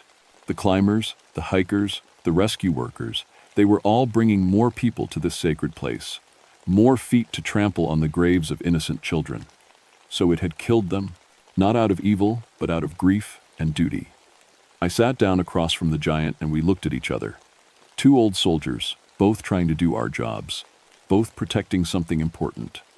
I understand, I told it, but there has to be another way.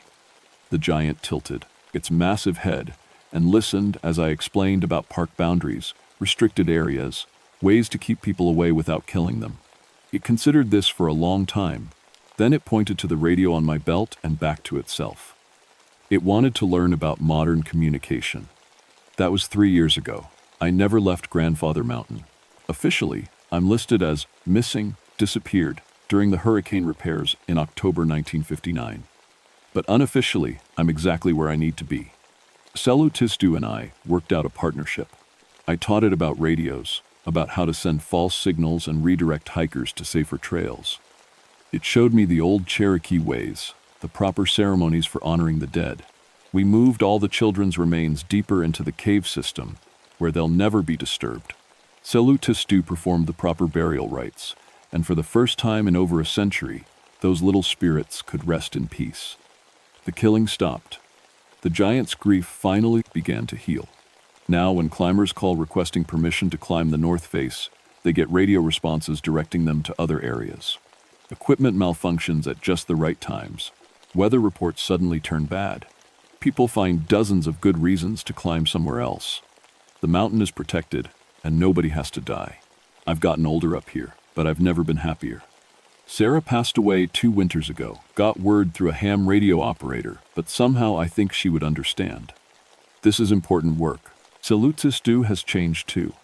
The anger is gone, replaced by the kind of peace that comes from a duty well done. Sometimes, late at night, we sit by the cave entrance and listen to the wind in the trees. It sounds almost like Cherokee children laughing and playing. Last month, a young hiker got lost on the mountain during a snowstorm. Instead of letting him freeze, Salutsis guided him to safety, staying just out of sight. The hiker made it down, alive, talking about mysterious footprints and the feeling that something was watching over him. That's how it should be. The Cherokee called beings like Salutsis Nunahe the immortal ones who help travelers in need. Protectors, not killers. My radio still works, and sometimes I pick up signals from the outside world. The country's changing fast space programs, civil rights, new wars in far-off places. But up here on Grandfather Mountain, time moves differently. The children sleep peacefully in their cave, watched over by their ancient guardian. The mountain itself seems calmer now, like an old wound finally beginning to heal. And if you ever try to climb the north face of Grandfather Mountain, you might get a radio call suggesting a different route. You might find your equipment mysteriously malfunctioning. You might even catch a glimpse of something impossibly large moving through the trees. Listen to those warnings. Take them seriously. Some places are too sacred to disturb, and some guardians never sleep. My name is Jack Bear Mulligan, and this is my mountain now too.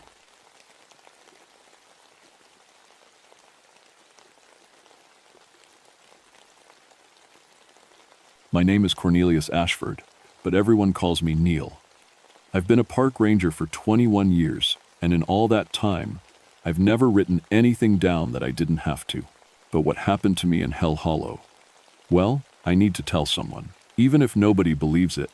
I'm 47 years old, got a PhD in geology, and I know rocks better than I know people. That's probably why Martha left me last year. She said I cared more about limestone than our daughter Jenny. Maybe she was right. Jenny's 16 now and won't even talk to me on the phone. So when my boss asked me to do a solo survey of Hell Hollow in the Daniel Boone National Forest, I jumped at the chance. 3 weeks alone in the Kentucky wilderness, studying cave systems and underground rivers. No ex-wife asking why I'm never home. No daughter rolling her eyes at everything I say. Just me, my equipment, and the rocks. I should have known better. Hell Hollow got its name for a reason. The locals in the nearby town of Slade wouldn't even sell me supplies when I told them where I was headed. Old man at the general store just shook his head and said, "That place ain't right, mister. Ain't been right since my granddaddy's time." I figured it was just mountain superstition. Every wilderness area has its ghost stories. But when I drove my truck up the old logging road on March 3rd, 1977, I started to understand what he meant. The forest felt wrong. I can't explain it better than that. I've been in hundreds of forests, and they all have their own personality. Some feel welcoming, some feel wild, some feel ancient. Hell Hollow felt like it was watching me. The trees were too quiet. No birds singing, no squirrels chattering, no insects buzzing. Just this heavy silence that pressed against my ears like I was deep underwater. Even the wind didn't make noise in the branches. I set up camp near the main cave entrance, a massive opening in the limestone cliff face that locals called the Devil's Mouth. The opening was bigger than a house, and when I shined my flashlight into it, the beam just disappeared into blackness. The air coming out smelled like wet rock and something else I couldn't identify, something old and sour. That first night, I sat by my campfire, writing in my journal and trying to ignore the feeling that something was staring at me from the trees. Every time I looked up, I saw nothing but shadows dancing in the firelight. But the feeling never went away. I called Martha's house on my radio that night, hoping Jenny might answer. She did, but when she heard my voice, she just said, "Mom, it's Dad," and handed over the phone. Martha was polite but cold, asking about my work like she was talking to a stranger. After I hung up, the silence in Hell Hollow seemed even deeper. I crawled into my tent and tried to sleep, but every little sound made me jump. A stick breaking in the distance, the soft whisper of wind through the cave mouth, something that might have been footsteps circling my camp, always staying just outside the ring of light from my dying fire. When morning came, I felt foolish. Daylight has a way of making night fears seem silly. I ate my breakfast, checked my equipment, and prepared to explore the first cave system. I was here to do a job, and I was damn well going to do it. The cave entrance was even more impressive in daylight. The limestone had been carved by thousands of years of water flow, creating smooth curves and strange formations. But as I got closer, I noticed something odd. The rock near the entrance showed tool marks, not natural erosion, but deliberate carving. I ran my fingers over the marks. They were old, really old, but unmistakably artificial. Someone had modified this cave entrance centuries ago, but the cuts were too precise for primitive tools, and the patterns were unlike anything I'd seen in Native American sites. I should have turned around right then, should have packed up my gear and driven back to town. But curiosity killed the cat, as my grandmother used to say, and I was about to find out just how true that saying could be. The first cave system took my breath away. Once I got past the entrance, my helmet light revealed a vast underground cathedral. The ceiling disappeared into darkness above me, and the walls were covered in limestone formations that looked almost like frozen waterfalls. But something was off about the acoustics. When I called out, "Hello," to test the echo, my voice came back wrong. It sounded like multiple people were calling back, from different directions, at slightly different times. The effect was so unsettling that I decided to work in silence. I spent the morning mapping the main chamber and taking rock samples. The limestone was unlike anything in my textbooks. It had an unusual mineral composition, almost like it had been chemically altered. I made notes to send samples to the lab when I got back to civilization. Around noon, I found the first skeleton. It was wedged into a crack in the cave wall, about 10 feet off the ground. At first, I thought it might be an animal that had crawled in there to die. But when I climbed up to investigate, I saw it was human. An adult, based on the size of the bones. What really disturbed me was the condition of the skeleton. The bones were completely white, polished, smooth, like they'd been cleaned with acid. And there wasn't a scrap of calcium left in them. When I touched the skull, it crumbled to powder in my hands. I'd never seen anything like it. Bones don't just lose their calcium like that, not naturally. It would take some kind of systematic extraction process, like what happens in certain diseases. But this looked deliberate. I took photos and made detailed notes. Maybe some kind of mineral-rich groundwater had leached the calcium out over many years.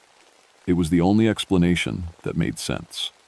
But then I found the second skeleton, and the third, and the fourth. They were all the same, all human, all completely drained of calcium, and all arranged in positions that didn't look natural. Arms folded precisely across chests. Leg bones lined up parallel. Skulls facing the same direction. Someone had positioned these bodies deliberately. I started to feel that crawling sensation between my shoulder blades, like someone was watching me. The cave suddenly felt much smaller, even though nothing had changed. My helmet light seemed dimmer, and the shadows seemed deeper. I decided to head back to camp and radio in my findings. This was bigger than a geological survey.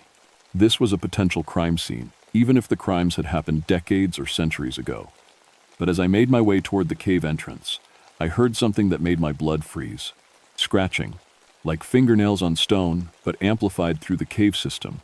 It seemed to come from everywhere at once, echoing off the walls and ceiling. A rhythmic scraping that reminded me of someone sharpening knives. I stopped walking and listened. The scratching continued for maybe 30 seconds, then stopped abruptly. The silence that followed was somehow worse than the noise. "Hello?" I called out, immediately regretting it. "Is someone there?" My voice bounced back from multiple directions, distorted and strange.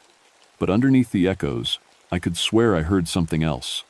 A sound like whispering, too faint to make out words.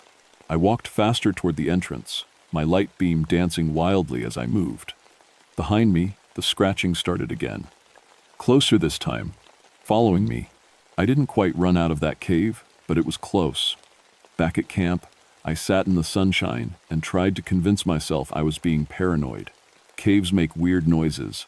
Wind through stone passages can sound like almost anything. The human skeletons were probably old Native American burials, or maybe victims of some long ago accident. But my hands were shaking as I wrote up my report. That night, I set up my radio and tried to contact the ranger station. The transmission was full of static, and my supervisor's voice kept cutting in and out, Survey going, Neil? Found some human remains, I said into the microphone. Multiple skeletons. Might need to bring in archaeologists or... Can't hear you. A lot of interference. I said I found human bones in the first cave system. Check back in 72 hours. Stay safe. The radio went dead. I tried for another hour but couldn't raise anyone. The static was getting worse, filled with sounds that almost seemed like voices. But when I concentrated on them, they dissolved back into random noise. I made myself a simple dinner and tried to read, but I couldn't concentrate. Every few minutes, I found myself looking up from my book to scan the tree line. The feeling of being watched was stronger than ever. Just after dark, I heard the scratching again. This time, it wasn't coming from the cave. It was coming from underneath my campsite. I didn't sleep much that night. Every time I started to drift off, I'd hear the scratching under my tent. Sometimes it sounded like one set of claws. Sometimes like dozens. I lay there in my sleeping bag, staring at the tent ceiling and listening to something moving through the earth beneath me. When morning finally came, I crawled out of my tent to find that things had been moved around my campsite. My geological equipment was arranged in a perfect circle around my fire pit. My rock samples were lined up by size, smallest to largest. My notebooks were stacked in a neat pile, with the pages all turned to blank sheets. I hadn't done any of that. I'm not a neat person, asked my ex-wife. I leave things where I drop them. But someone had organized my entire camp while I slept. The really disturbing part was that I hadn't heard anyone moving around outside, just the scratching from below. I checked for footprints, but found none. The ground around my tent was undisturbed. Whatever had rearranged my stuff hadn't left any tracks. I decided to explore a different cave system that day, hoping to find some answers.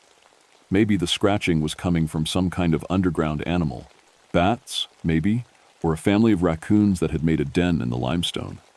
The second cave was smaller than the first, but it went much deeper into the cliff face. My flashlight beam revealed a narrow passage that seemed to go on forever. I had to crawl on my hands and knees in some places, squeezing through gaps barely wide enough for my shoulders. About 100 yards in, the passage opened into another chamber. This one was different from the cathedral-like space I'd found yesterday.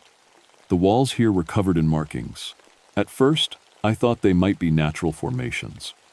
Limestone caves often have strange patterns where water has carved channels in most of the rock. But as I studied them more closely, I realized these were deliberate. Someone had carved symbols into the walls. The symbols weren't like any Native American petroglyphs I'd seen. They were more complex, almost like a written language. Some looked like stick figures, but with too many limbs. Others were geometric patterns that hurt to look at for too long. And scattered among the symbols were English letters. Leave. That was the first word I could make out, carved deep into the stone about eye level. Below it, go back. And lower down, in fresher-looking carving, last warning. Someone had been in this cave recently. Someone who knew I was here. I started taking photos of the symbols, but my camera flash seemed to make the carvings move. That was impossible, of course. Stone doesn't move. But in the brief millisecond of white light, the stick figures seemed to twist and writhe on the walls. That's when I noticed the sound. A low humming, almost below the range of hearing. It seemed to come from deeper in the cave, past this chamber. The humming had a rhythm to it, like a heartbeat or slow breathing. I followed the sound deeper into the cave system. The passages here were clearly artificial. The walls were too straight, the ceiling too uniform. Someone had carved living spaces out of solid rock. And then I found the first tools. They were lying on a natural shelf in the rock, arranged like a surgeon's instruments. But they were made from human bones, arm bones sharpened to points, rib cages fashioned into baskets, a skull that had been hollowed out and fitted with a handle, turned into some kind of scoop. The bone tools were old but well maintained. Someone was still using them. I was photographing the tools when I heard footsteps behind me. Slow, deliberate footsteps coming from the direction I'd entered.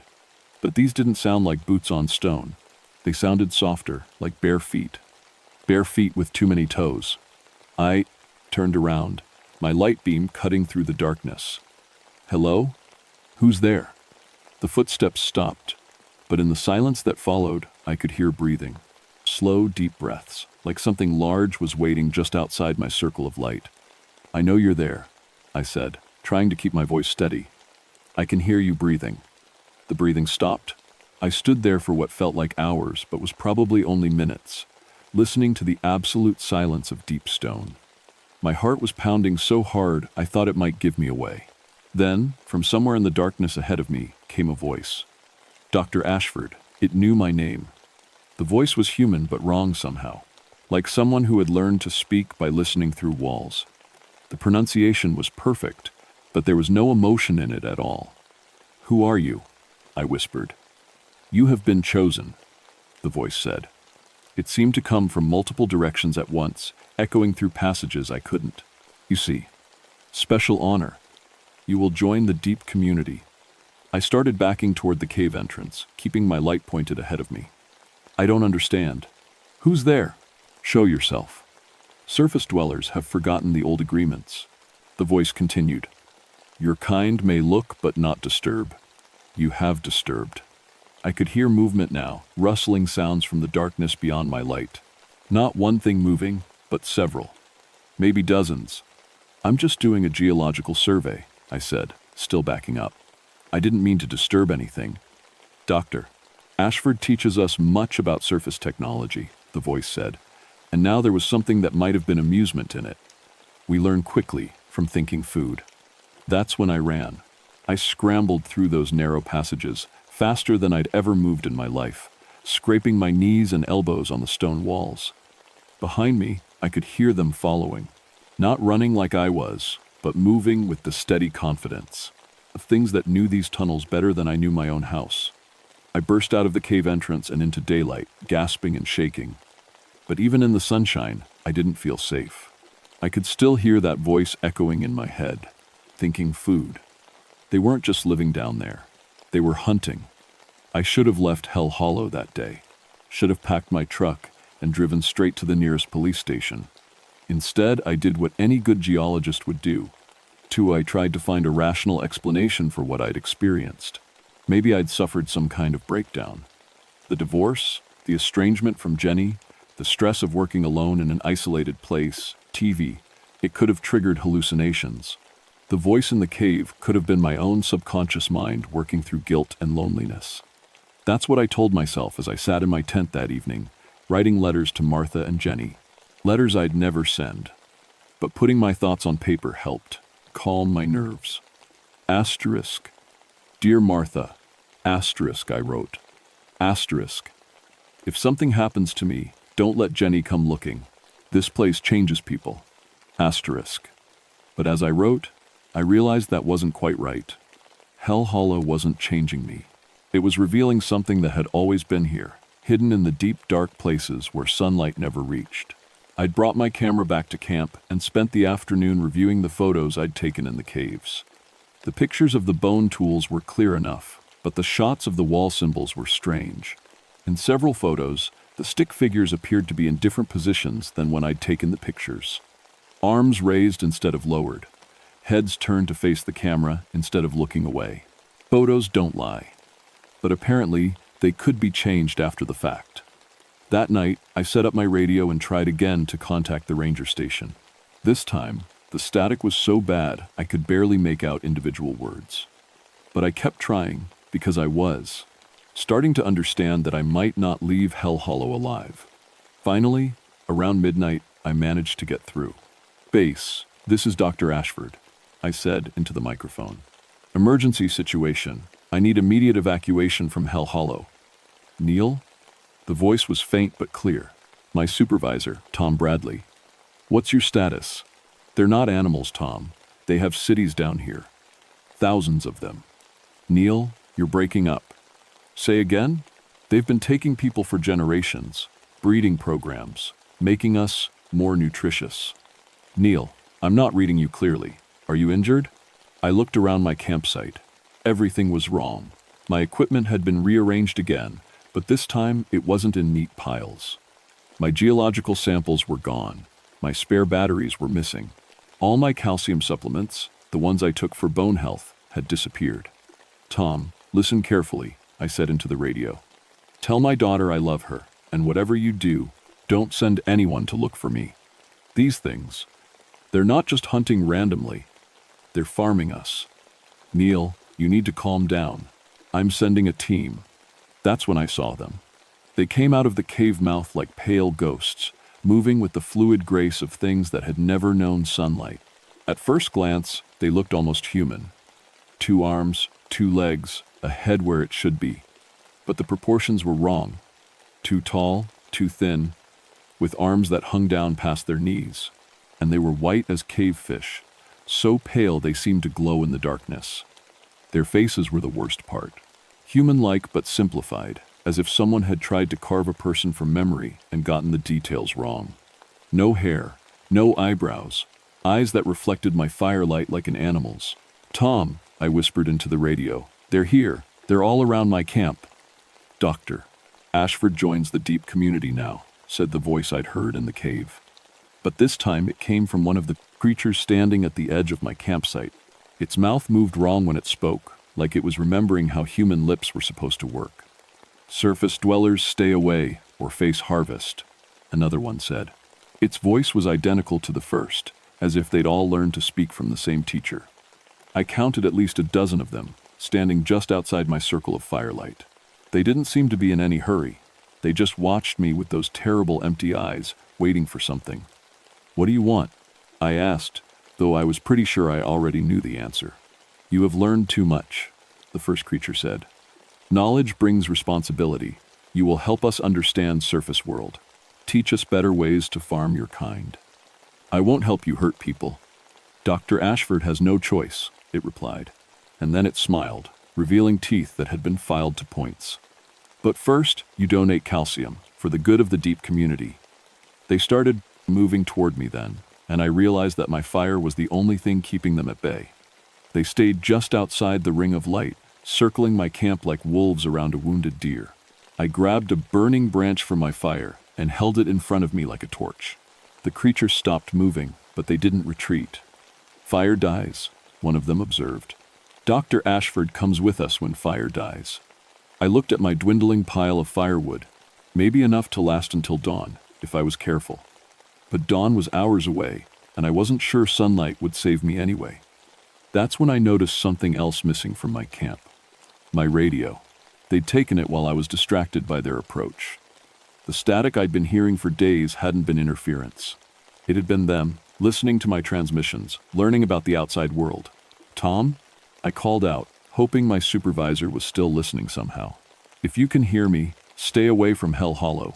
They've got technology down there. They've been watching us, learning from us, and they're ready to expand their hunting grounds." The creatures laughed at that, a sound like wind through broken stone. "Surface dwellers so frightened," one said. "But doctor, Ashford helps us reach surface world, teaches us better hunting, better farming, better calcium extraction." They started showing me their tools then. The bone instruments I'd seen in the cave, but also things made from metal. My missing equipment, modified and sharpened. They'd been studying human technology, learning to improve their hunting methods. I realized then that I wasn't just a victim, I was a resource. They wanted my knowledge of the surface world, my understanding of human behavior and technology. They'd been planning this for a long time. My fire was starting to die.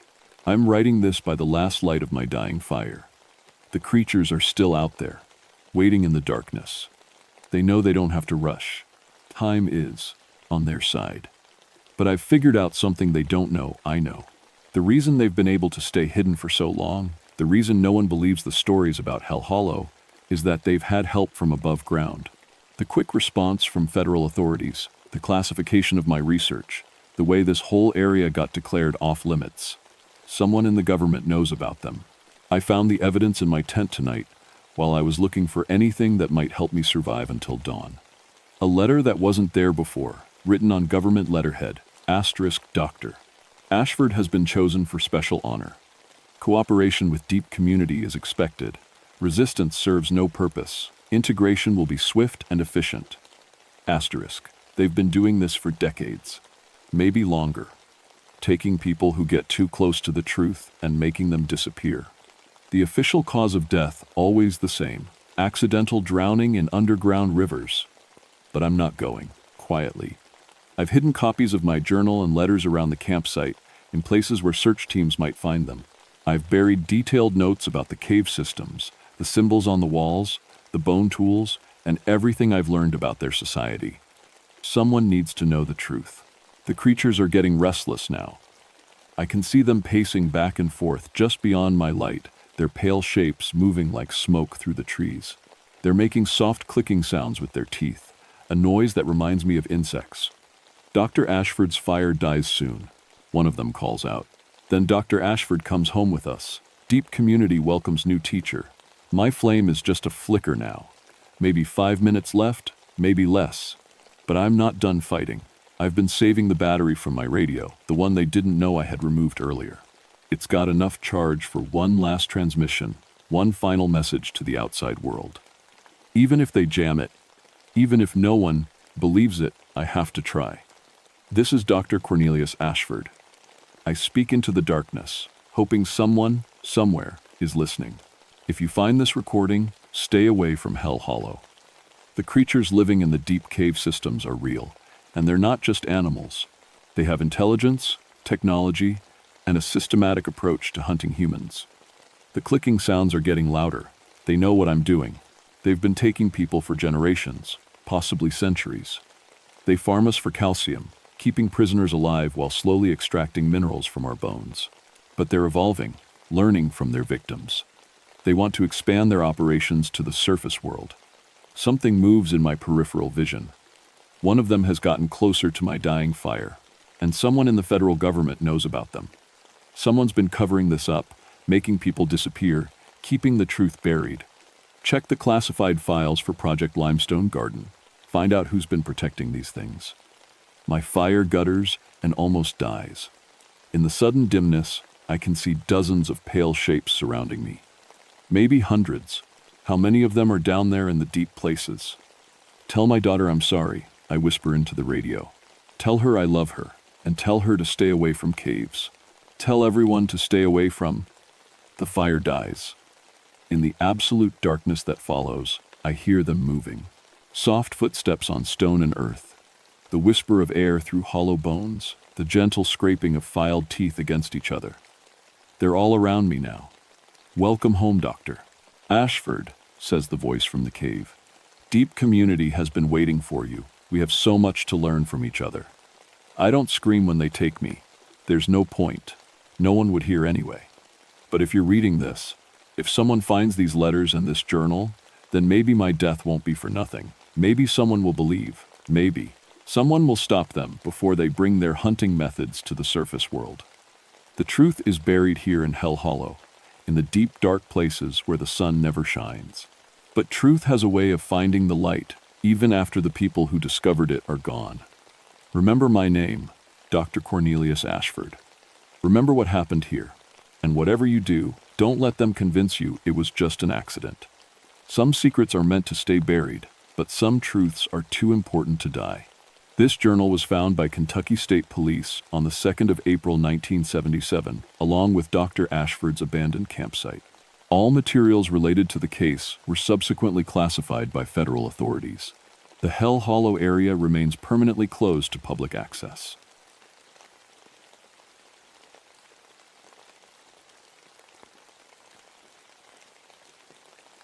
My name is Jeremiah Blackwater, but everyone calls me Rome. I've been a park ranger for 31 years now, and this is my last assignment before I retire. At 58 years old, I'm looking forward to spending my days fishing instead of hiking through the woods with a heavy pack.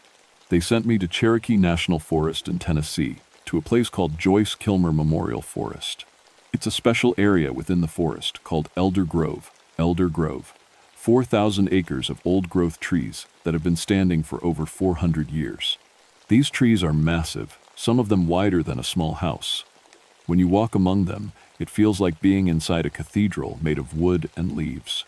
I'm here to do what I've always done, protect the forest and keep an eye on things. But Elder Grove is different from other places I've worked. The Cherokee people who lived here long ago considered it sacred. My grandfather was part Cherokee, and he used to tell me stories about places where the spirit world touched our world. I never paid much attention to those stories until I came here. It's November 1994, and most of the leaves have fallen. Without all that green covering everything, you can see the shapes the trees make against the sky. Sometimes those shapes look strange, like they form patterns that make your eyes hurt if you stare too long. The nearest town is 40 miles away, and there's no phone service out here. When something happens in Elder Grove, you're completely on your own. That should have bothered me more than it did. After 31 years of dealing with lost hikers, bear encounters, and the occasional poacher, I thought I'd seen everything the forest could throw at me. I was wrong. My first week was quiet. I set up my temporary station in a clearing near the center of the grove. The Park Service gave me a small trailer with basic supplies and a radio that barely worked. Most days, I walked the trails, checking for damage from the recent storms and making sure the few hikers who came through were staying safe. The trees here are something special. Yellow poplars mostly, some of them 20 feet around. They reach up so high you can't see their tops. Walking among them makes you feel small, like a child in a world built for giants. The forest floor is soft, with centuries of fallen leaves, and it's so quiet you can hear your own heartbeat. But even in that first week, I noticed small things that weren't quite right. My compass would point in different directions depending on where I stood. I thought it was broken, so I brought out my backup. Same thing.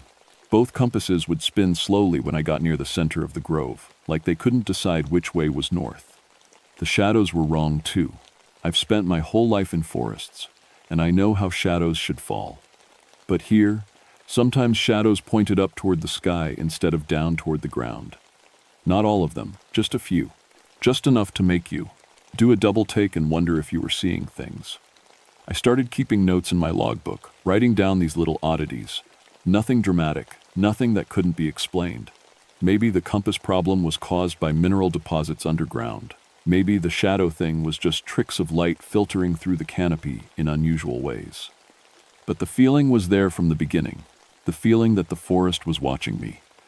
That sounds crazy, I know, but any ranger who spent time in real wilderness knows what I mean. Sometimes you feel like you're being observed, usually by a deer or a bear keeping an eye on the human walking through their territory. This was different. This felt like the trees themselves were watching. I tried to shake it off. After 3 decades in the woods, I thought I was past getting spooked by strange noises and feelings.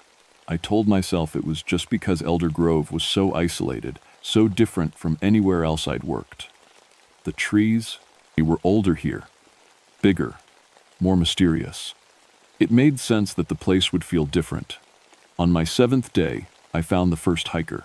She was sitting on a fallen log about a mile from my station, staring up at the canopy with a confused expression on her face.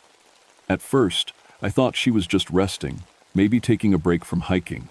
But as I got closer, I realized something was very wrong. The woman looked to be about 70 years old, with white hair and deeply wrinkled skin. She was wearing a bright yellow backpack and new hiking boots, the kind young people buy for weekend adventures. But her hands were spotted with age, and her face had the kind of lines that take decades to form.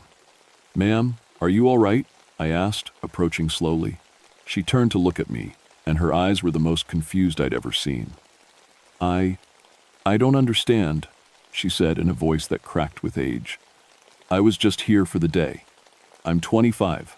I'm supposed to meet my boyfriend at the parking lot at 5. I checked my watch. It was almost 6 in the evening. "How long have you been sitting here?" I asked. "A few minutes," she said. "Maybe an hour?" "I don't. The time feels strange here. The trees keep growing, but it happens so fast. I watched that branch sprout new leaves while I was sitting here, but it's November. Trees don't grow leaves in November." I looked where she was pointing. The branch looked normal to me, covered in the brown bark of a tree that had lost its leaves for winter. But her expression was so sincere, so frightened, that I felt a chill run down my spine. "What's your name?" I asked. "Sarah. Sarah Chen. I drove up from Knoxville this morning. I'm meeting David at 5. She checked her own watch and gasped. "This says it's 6:15, but that can't be right. I've only been here for a little while." I helped Sarah back to the parking lot, where we found a car with Tennessee plates and a worried young man pacing beside. The man, David, ran toward us as soon as he saw us coming out of the forest. "Sarah. Thank God. I was about to call the Rangers. You've been gone for 8 hours. Sarah looked at David, then at her reflection in the car window. She screamed. It was a sound I'll never forget, full of terror and confusion. She touched her face, her white hair, staring at her aged reflection like she was seeing a ghost. "This isn't me," she whispered. "This isn't my face." David stepped back, his own face pale with shock. "Sarah, what happened to you? You look like. Like I'm old," she finished. "But I'm not. I'm 25. I was 25 this morning. I radioed for medical assistance and stayed with them until the ambulance arrived. The paramedics were as confused as the rest of us. Sarah's ID said she was born in 1969, which would make her 25. But every medical test they could do on the spot, checking her pulse, her blood pressure, her reflexes, indicated she had the body of someone at least 70 years old. They took her to the hospital in Knoxville. I never found out what the doctors there concluded. That night, I couldn't sleep. I kept thinking about what Sarah had said, that she watched a tree branch grow new leaves in November. I'd been in the forest when she came out, and I hadn't seen anything unusual. But her terror was real. Her aged appearance was real. I started carrying a camera with me on my rounds. If something strange was happening in Elder Grove, I wanted evidence. The camera didn't work the way it should have. Every photo I took came out wrong. Not blurry or overexposed, wrong in ways that didn't make sense. Pictures of normal forest paths showed twisted trees that weren't there when I looked with my eyes. Photos of clearings showed stone structures covered in symbols I didn't recognize. One picture I took of my own boots showed the ground beneath them as a swirling void of stars and darkness. I developed the film at my station using a small darkroom kit I'd brought for documenting wildlife. Every single photo showed a version of the forest that I'd never seen. A forest where the trees grew in impossible spirals, where geometric patterns covered every surface, where the sky was filled with colors that don't have names. But when I looked at these same locations with my eyes, I saw normal forest, old trees, fallen logs, patches of sunlight filtering through the canopy. 2 days later, I found the second hiker. This time, it was a man in his 30s, sitting in the same spot where I'd found Sarah. He had the same confused expression, the same aged appearance. According to his driver's license, he was 32 years old. According to his body, he was pushing 80. "I was just here for an hour," he told me, his voice shaky with age and confusion. "I wanted to see the big trees. My wife packed me a lunch." He held up a brown paper bag. "The sandwich is still fresh. But my hands, to look at my hands." His hands were spotted and wrinkled, the hands of someone who had lived a full lifetime. The sandwich in the bag looked like it had been made that morning. That's when I realized Elder Grove was doing something to people. Something that aged their bodies while leaving their minds confused and lost in time that didn't match reality. And if it was happening to hikers, what was it doing to me? I should have called for backup then. Should have contacted my supervisor and recommended that Elder Grove be closed to the public until someone could figure out what was happening. But I didn't. Part of it was pride. I'd been handling difficult situations in the wilderness for 3 decades, and I wasn't about to admit that some trees were too much for me to handle.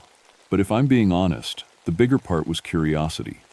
Something impossible was happening in this forest, and I wanted to understand it. That decision almost killed me. The strange events started happening faster after I found the second aged hiker. My compass stopped working entirely, spinning wildly no matter where I stood.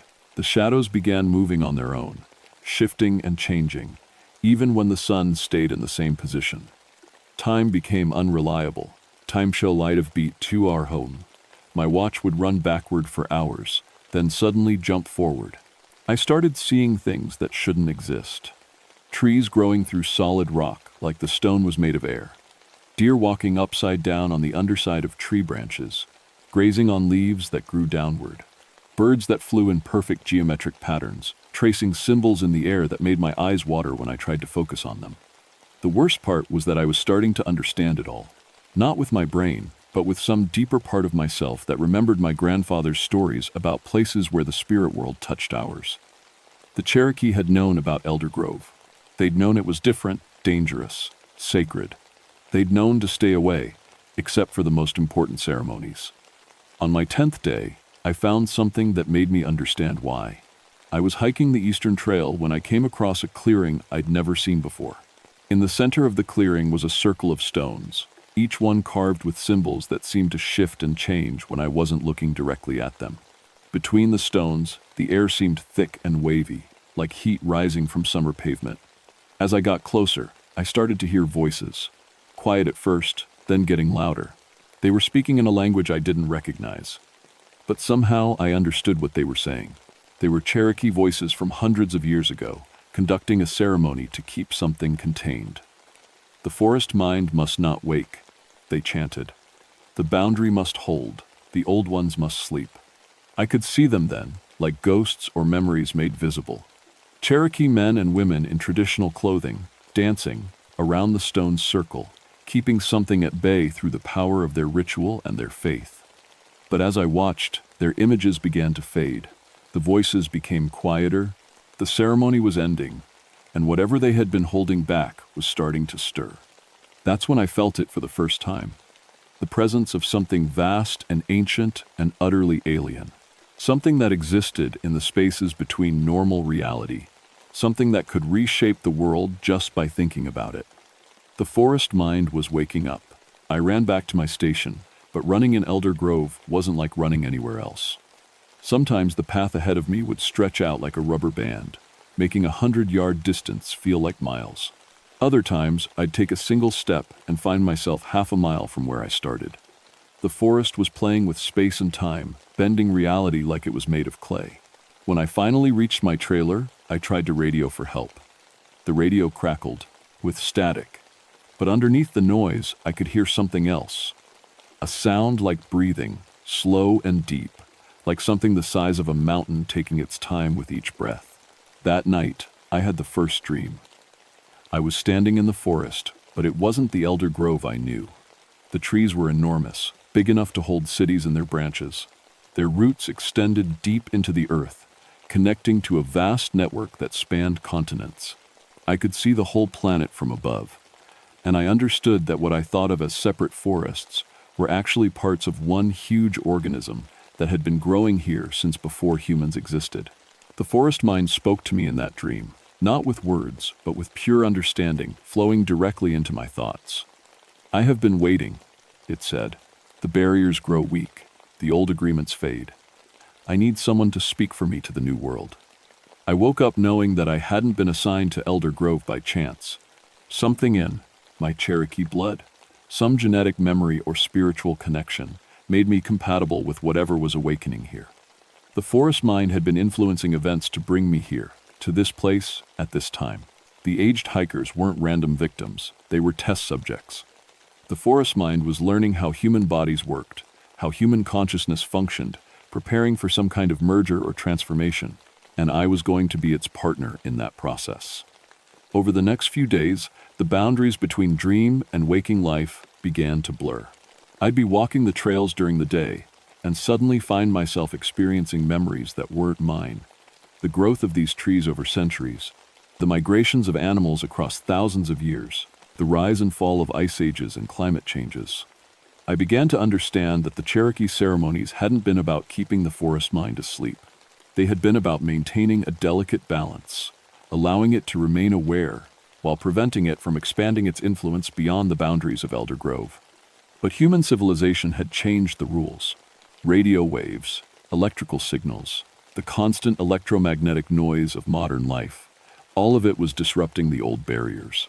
The forest mind was no longer contained, and it was starting to reach out into the wider world.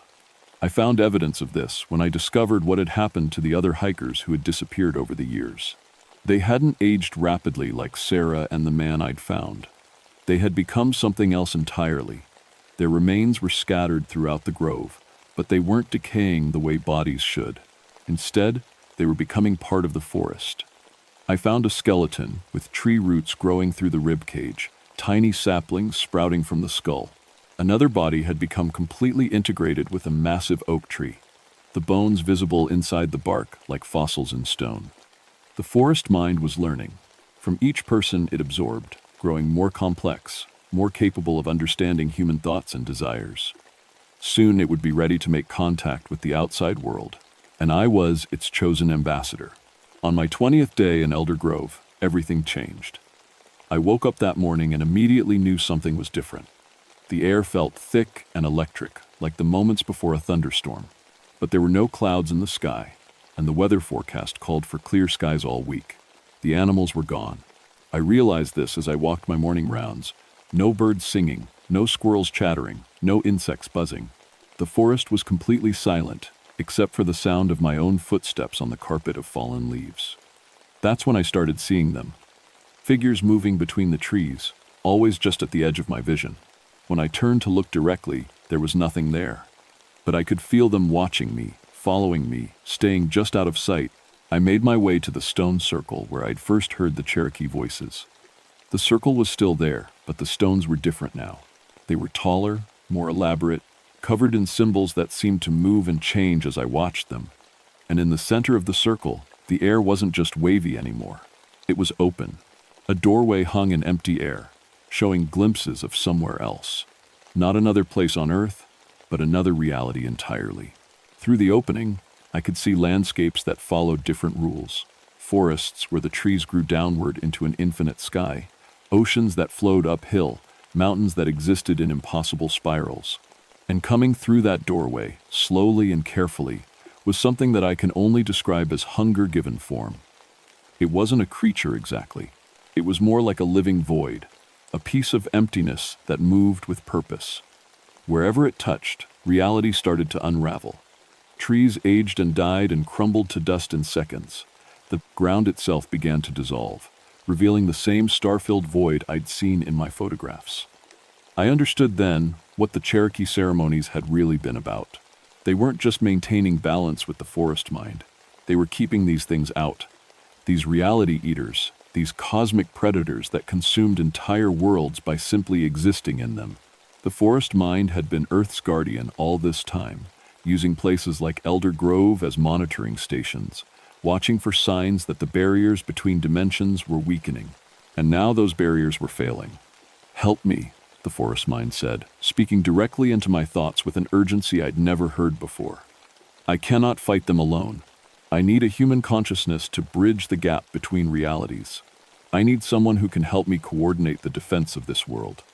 I could feel other consciousness now, vast intelligences spread across the planet wherever there were old forests, ancient trees, that had been growing long enough to become part of the network. They were all connected, all part of a global defense system that most humans never knew existed. But the system was failing. Too many old forests had been cut down, too many sacred groves had been paved over. The network was weakening, and the cosmic predators were taking advantage. "What do you need me to do?" I asked. "Let me in," the forest mind replied. "Let me merge with your consciousness, become my eyes and hands in the human world. Help me save your species and mine." I looked at the growing tear in reality, at the things pushing through from the other side. More of them now, each one eating away at the foundation of existence itself. I thought about Sarah and the other hiker, aged decades and hours. I thought about the bodies I'd found becoming part of the trees. I thought about my grandfather's stories about the places where two worlds touched, and the responsibility that came with standing at those boundaries. "Will I still be me?" I asked. "You will be more than you," the forest mind answered. "You will be yourself, and you will be us. And you will be the guardian of realities that most minds cannot imagine." The cosmic predators were spreading out from the stone circle now, and reality was collapsing faster. I could see the effects spreading beyond Elder Grove, advancing toward the towns and cities where millions of people lived their lives without knowing that existence itself was under attack. I closed my eyes and opened my mind. The merger happened all at once, like being struck by lightning made of pure knowledge. Suddenly I could feel every tree in Elder Grove, every root, every leaf, every ring of growth that marked the passage of seasons. But more than that, I could feel forests around the world, ancient groves on every continent, all connected in a vast network of consciousness that had been protecting Earth for millions of years. Through that network, I could see the cosmic predators for what they really were. They weren't evil exactly, just incompatible with our kind of reality. They consumed ordered existence and left behind chaos, not out of malice but because it was their nature. And I could see how to fight them, Working together, the forest mind and I began to weave new barriers, using the geometric patterns I'd seen in my photographs as templates. We drew on the life force of every connected tree, every underground network of roots, every sacred grove where humans had once performed ceremonies to maintain the balance. The fight was happening in multiple dimensions at once, with weapons made of thought and will and the fundamental forces that hold reality together. I could feel myself stretching across space and time, existing in dozens of places simultaneously, coordinating a defense that spanned the entire planet. Gradually, slowly, we began to push the invaders back. The cosmic predators retreated through their dimensional doorway, and I helped the forest mind seal the opening. But I could feel their attention still focused on our reality, probing for other weak points, other ways to break through. The immediate crisis was over, but the war was just beginning. When the merger was complete, I found myself sitting in the stone circle, still in my ranger uniform, still recognizably human. But I was also something more now. I could feel the vast network of consciousness that connected every major forest on Earth, and I understood my role in it. I walked back to my station and wrote my final report to the Park Service. I told them that Elder Grove was safe for visitors again, that the unusual incidents had been resolved. I didn't mention the cosmic predators or the forest mind or the fact that I was no longer entirely human. Some things are too big for paperwork. I kept my job as a ranger because the world needs people who can stand guard at the boundaries between realities. To visitors, I'm just Jeremiah Blackwater, an old-timer who knows the forest better than anyone. They don't need to know that I'm also the early warning system for dimensional invasions, or that the trees around them are part of a planetary defense network. Most of the time, I'm still just Rome. I still enjoy hiking through the woods, still help lost tourists find their way back to the parking lot, still dream about retirement and fishing. But part of me is always aware of the larger picture, always monitoring the barriers that keep our reality stable. The aged hikers were the last casualties. Whatever was causing people to lose decades of their lives stopped happening after the merger. Sarah Chen and the other victims never got their youth back, but they're safe now. Sometimes that has to be enough. I've been guarding Elder Grove for 6 months now, and I plan to keep doing it for as long as necessary. The forest mind tells me that could be a very long time, centuries, maybe millennia. Trees have a different relationship with time than humans do. But that's okay. I've got a good job, meaningful work, and the most beautiful office in the world. And on quiet evenings, when the forest is peaceful and the barriers between realities are strong, I can still hear my grandfather's voice in the wind, telling me stories about the places where two worlds touch. He'd be proud to know that someone in our family is helping to keep the balance. The cosmic predators are still out there, still looking for ways to break through. But they'll have to get past every forest on Earth first, and every ranger who's learned to see beyond the surface of things. We're watching, we're ready, and we'll keep the boundaries safe for as long as trees grow toward the light.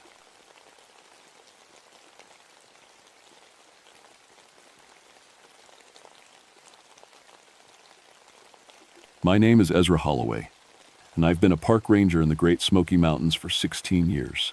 I've seen bears tear through campsites, found hikers who got lost for days, and pulled bodies out of rivers.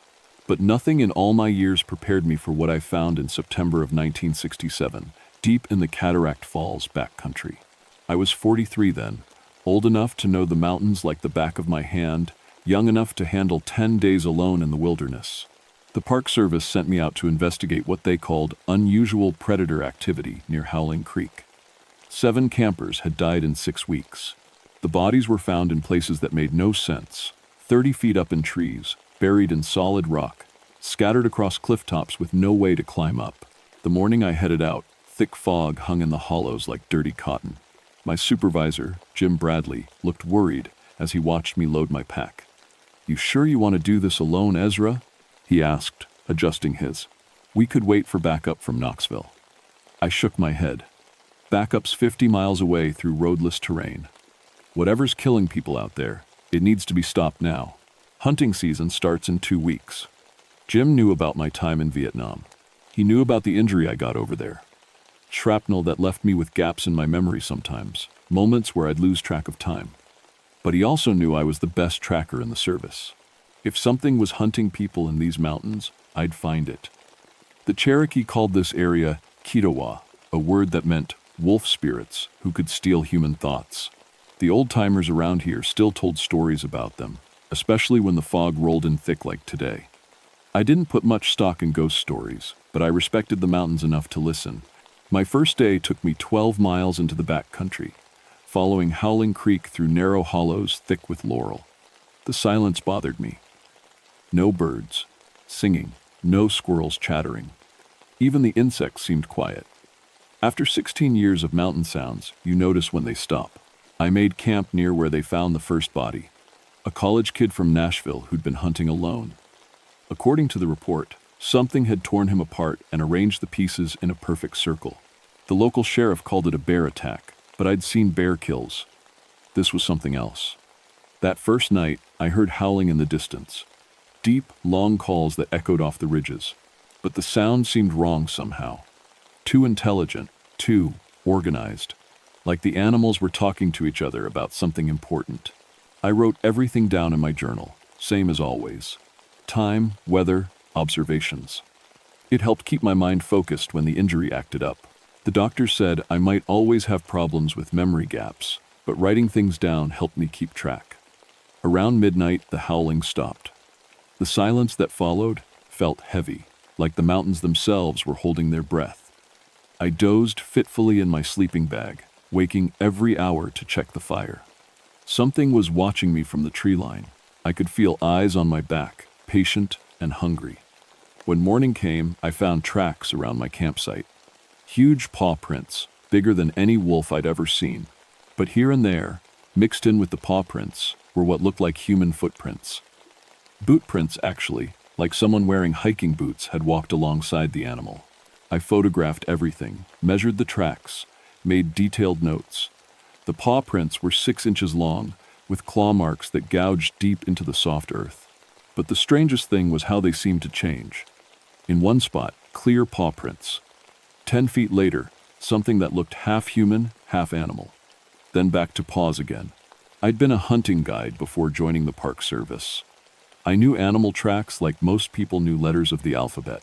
These tracks told a story, but it was written in a language I didn't understand. The fog lifted around noon, and I got my first clear view of the hollow. Ancient oaks and maples rose like cathedral pillars, their canopy so thick that even noon sunshine barely reached the forest floor. Howling Creek ran swift and dark between moss-covered rocks.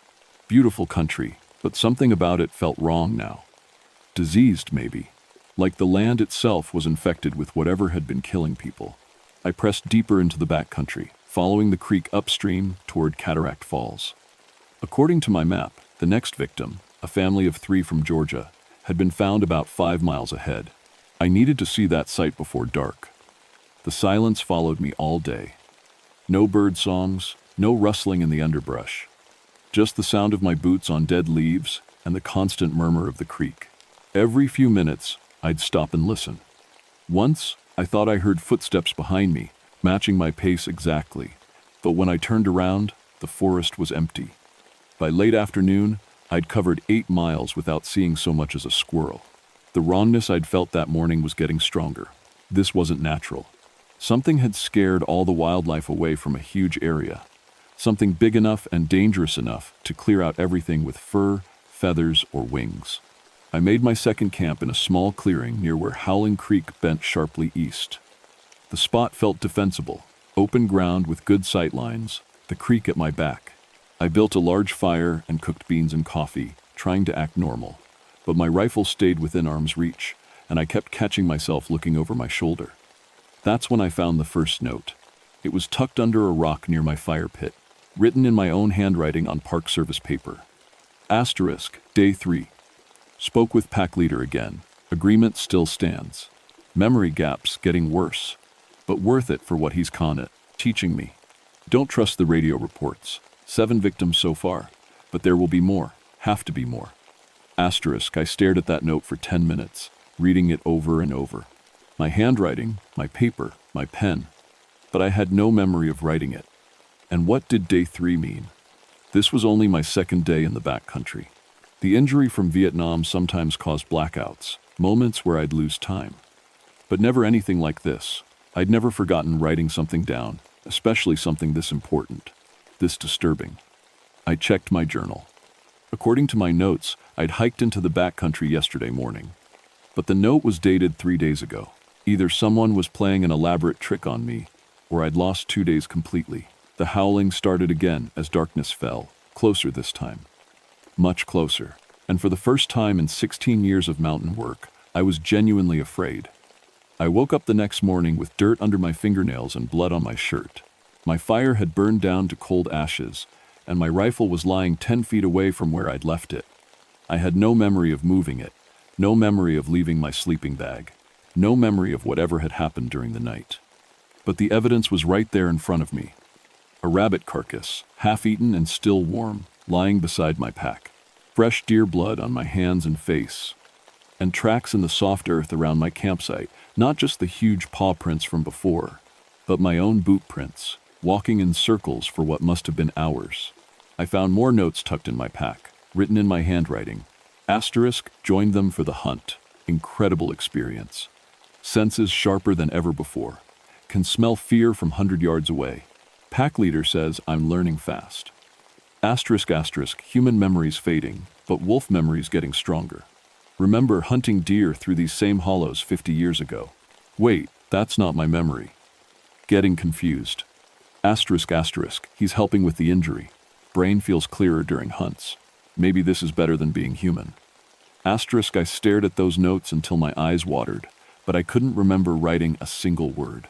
The handwriting was definitely mine. I could see the way I made my R's, the slant of my Y's, but the thoughts weren't mine.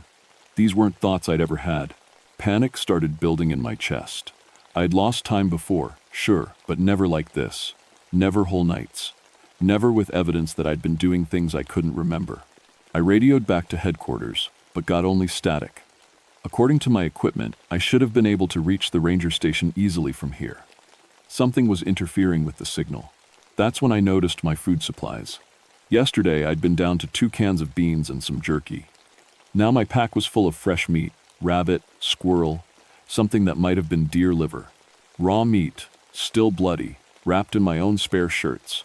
I'd been hunting and eating raw meat during my blackouts. The realization hit me like a physical blow. Whatever was happening to me, it was getting worse. The entity, whatever it was, wasn't just watching me anymore. It was influencing me, changing me. I broke camp fast and headed upstream, trying to put distance between myself and whatever had happened during the night. But every few hundred yards, I'd find signs that I'd been there before. A broken branch that I might have snapped. Boot prints that looked like mine, small caches of meat hidden under rocks. How long had I been out here? My journal said 2 days, but the evidence suggested much longer. I found a total of 17 notes hidden around my gear, all in my handwriting, describing weeks of contact with something called the pack leader. According to my own notes, I'd been learning to hunt like a wolf, learning to track prey by scent, to move silently through heavy brush, to kill quickly and efficiently. The notes described stalking other humans, studying their habits, preparing them for something called the hunt. But I couldn't remember any of it.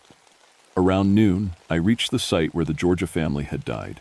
The official report said they'd been camping near the creek when something attacked their tent. Mother, father, and 8-year-old daughter found scattered over a quarter-mile area. What the report didn't mention was the pattern. The bodies had been arranged in a triangle, exactly 47 paces between each point. I paced it off twice, to be sure. The father at one point, mother at another, little girl at the third. In the center of the triangle, someone had built a fire pit and roasted meat. Human meat, judging by the bone fragments I found in the ashes. The family had been hunted, killed, and consumed in a ritual pattern. This wasn't animal behavior. This was something that understood symbols, geometry, ceremony. I was photographing the scene when I heard it, footsteps in, the dry leaves behind me. Slow, deliberate steps that stopped when I stopped, started when I started walking. Something was following me, matching my pace exactly. I spun around, rifle ready, but saw nothing. Just trees and shadows and the endless silence that seemed to follow me everywhere now. But I could feel eyes watching me, patient and intelligent.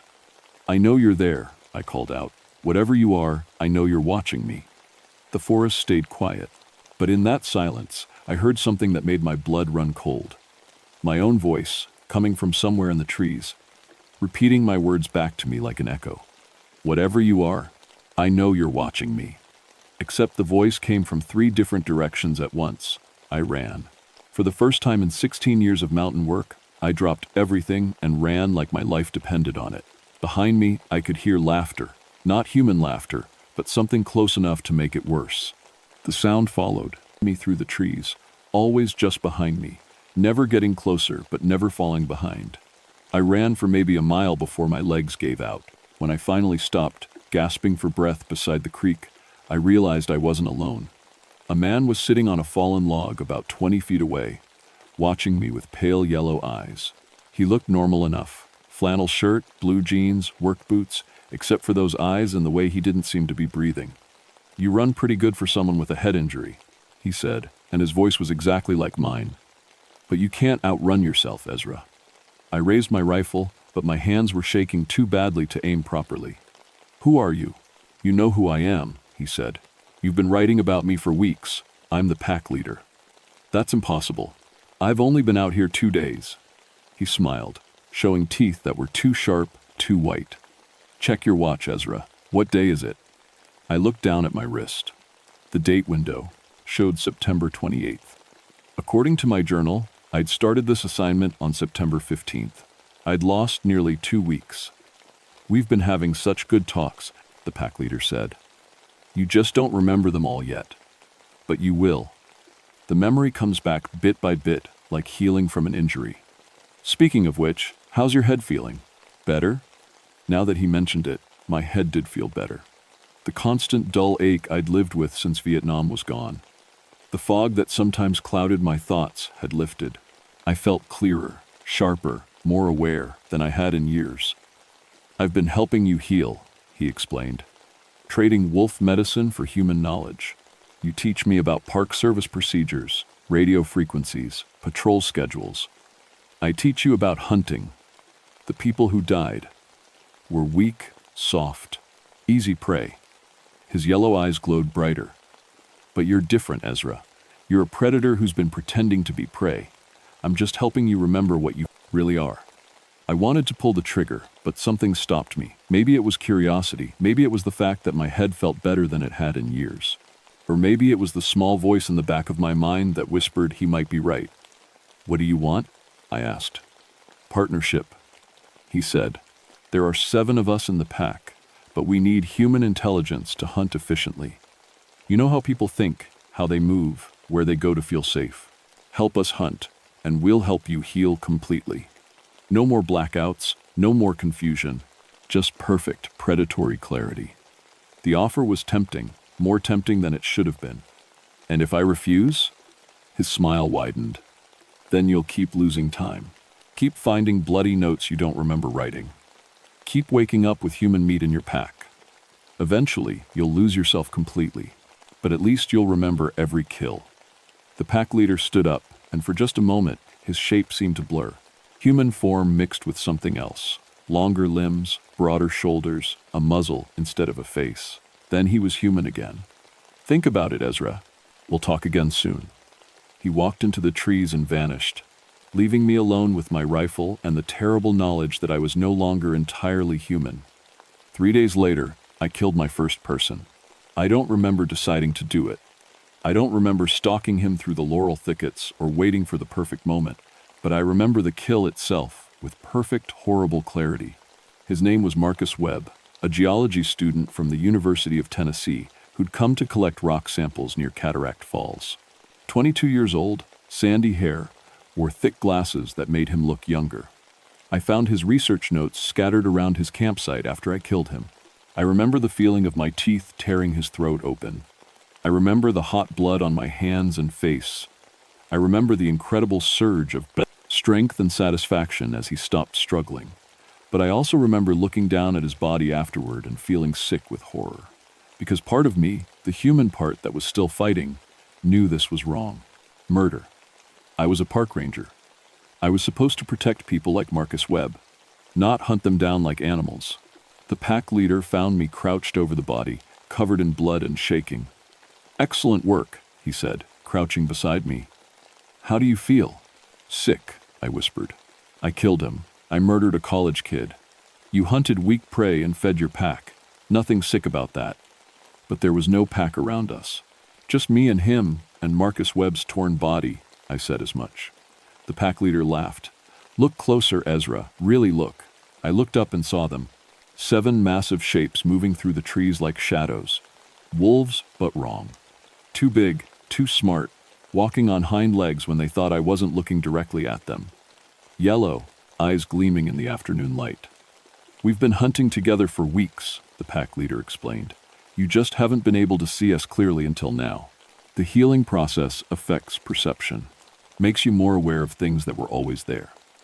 One of the wolves, a huge black female with scars across her muzzle, padded over and began feeding on Marcus Webb's body.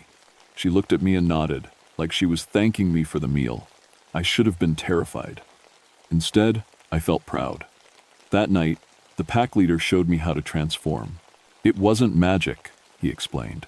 "It was just a matter of remembering what we really were underneath the human disguise." He had me lie down in a circle of stones while he chanted in a language that sounded like wolves howling. Then he used a sharp rock to carve symbols into my arms and chest. The pain was incredible, but as the blood flowed, I felt myself changing. My senses became razor sharp. I could smell individual animals from miles away, hear heartbeats through thick tree cover. My muscles grew stronger, my reflexes faster. My thoughts became clearer and more focused. For the first time in years, I felt completely healthy. "This is what you were meant to be," the pack leader said. "Before Vietnam, before the injury, before civilization taught you to be ashamed of your predatory nature." I spent the night running through the forest on all fours, hunting deer with the pack. We brought down a large buck near midnight, and I ate my share of raw meat while it was still warm. It tasted better than any meal I'd ever had. But when morning came, and I changed back to human form, the guilt returned. I was a murderer now, a cannibal. I'd crossed lines that couldn't be uncrossed. The pack leader sensed my internal struggle. "Guilt is a human weakness," he told me as we prepared to hunt again. "You feel bad because you're still thinking like prey. But you're not prey anymore. Ezra, you're an apex predator. Start acting like one." Over the next few days, we killed 3 more people. A middle-aged couple from Florida who'd come to photograph autumn leaves. I remember luring them away from the main trail by telling them about a spectacular waterfall deeper in the backcountry.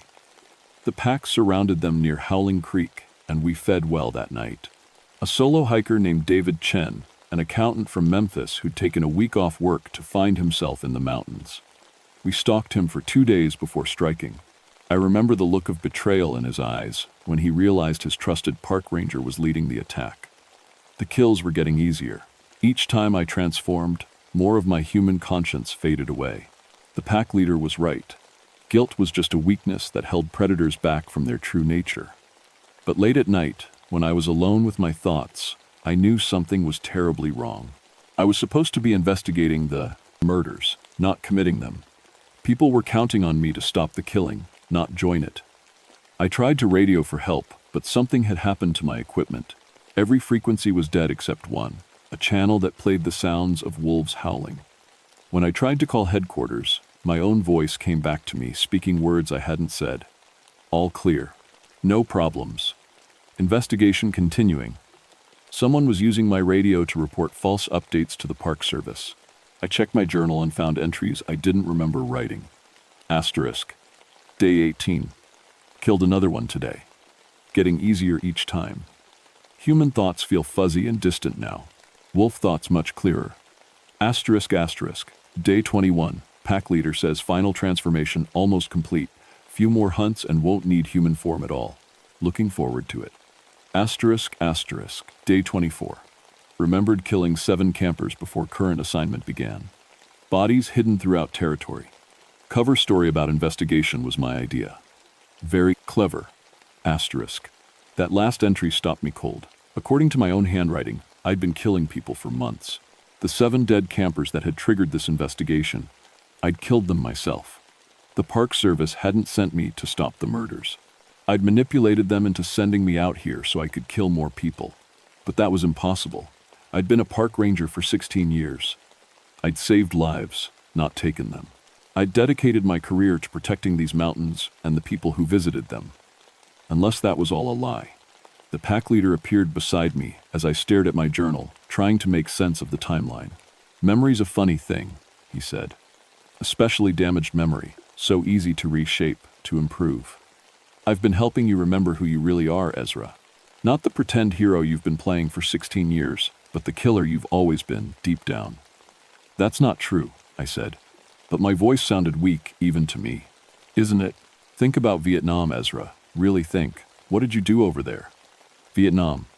I tried to remember my service, but the memories were fuzzy, confused. I remembered being wounded, getting the head injury. But what had I been doing when the shrapnel hit? Slowly, horribly, the memory came back. I'd been in a village outside Da Nang, night patrol.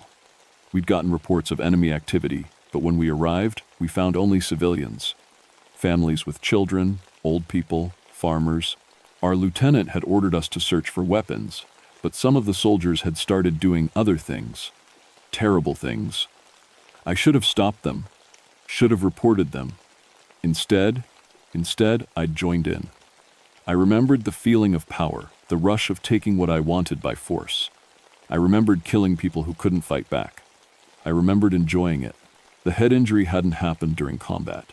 It had happened when another soldier tried to stop me from murdering a child. I'd turned on him with my bayonet, and he'd hit me with the butt of his rifle. "You see," the pack leader said softly, "you've always been a predator, Ezra.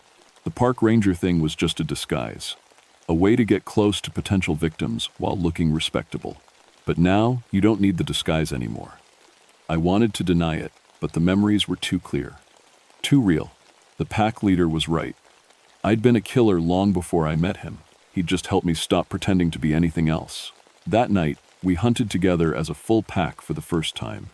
7 wolves and 1 man who was becoming less human with each kill. We brought down a family of 4, parents and 2 teenagers, who'd been camping near Bear Creek. I felt no guilt this time, no hesitation. They were prey, and we were predators. It was the natural order of things. The pack leader watched me feed on the father's liver and smiled. "Almost ready," he said. "One more transformation, and you'll be pack leader material yourself. Ready to start your own territory." My own territory? There are other parks, Ezra, other rangers, other opportunities for hunting. You could spread this gift across the entire park system. Imagine dozens of ranger wolves protecting their territory from human interference. It was a beautiful vision, a world where predators ruled and prey knew their place, where the strong took what they wanted without apology or hesitation. I was ready to embrace it completely. But first, we had one more hunt to complete. The final hunt came when a family with young children entered our territory. The Hendersons, Tom and Sarah with their twin daughters, maybe 6 years old.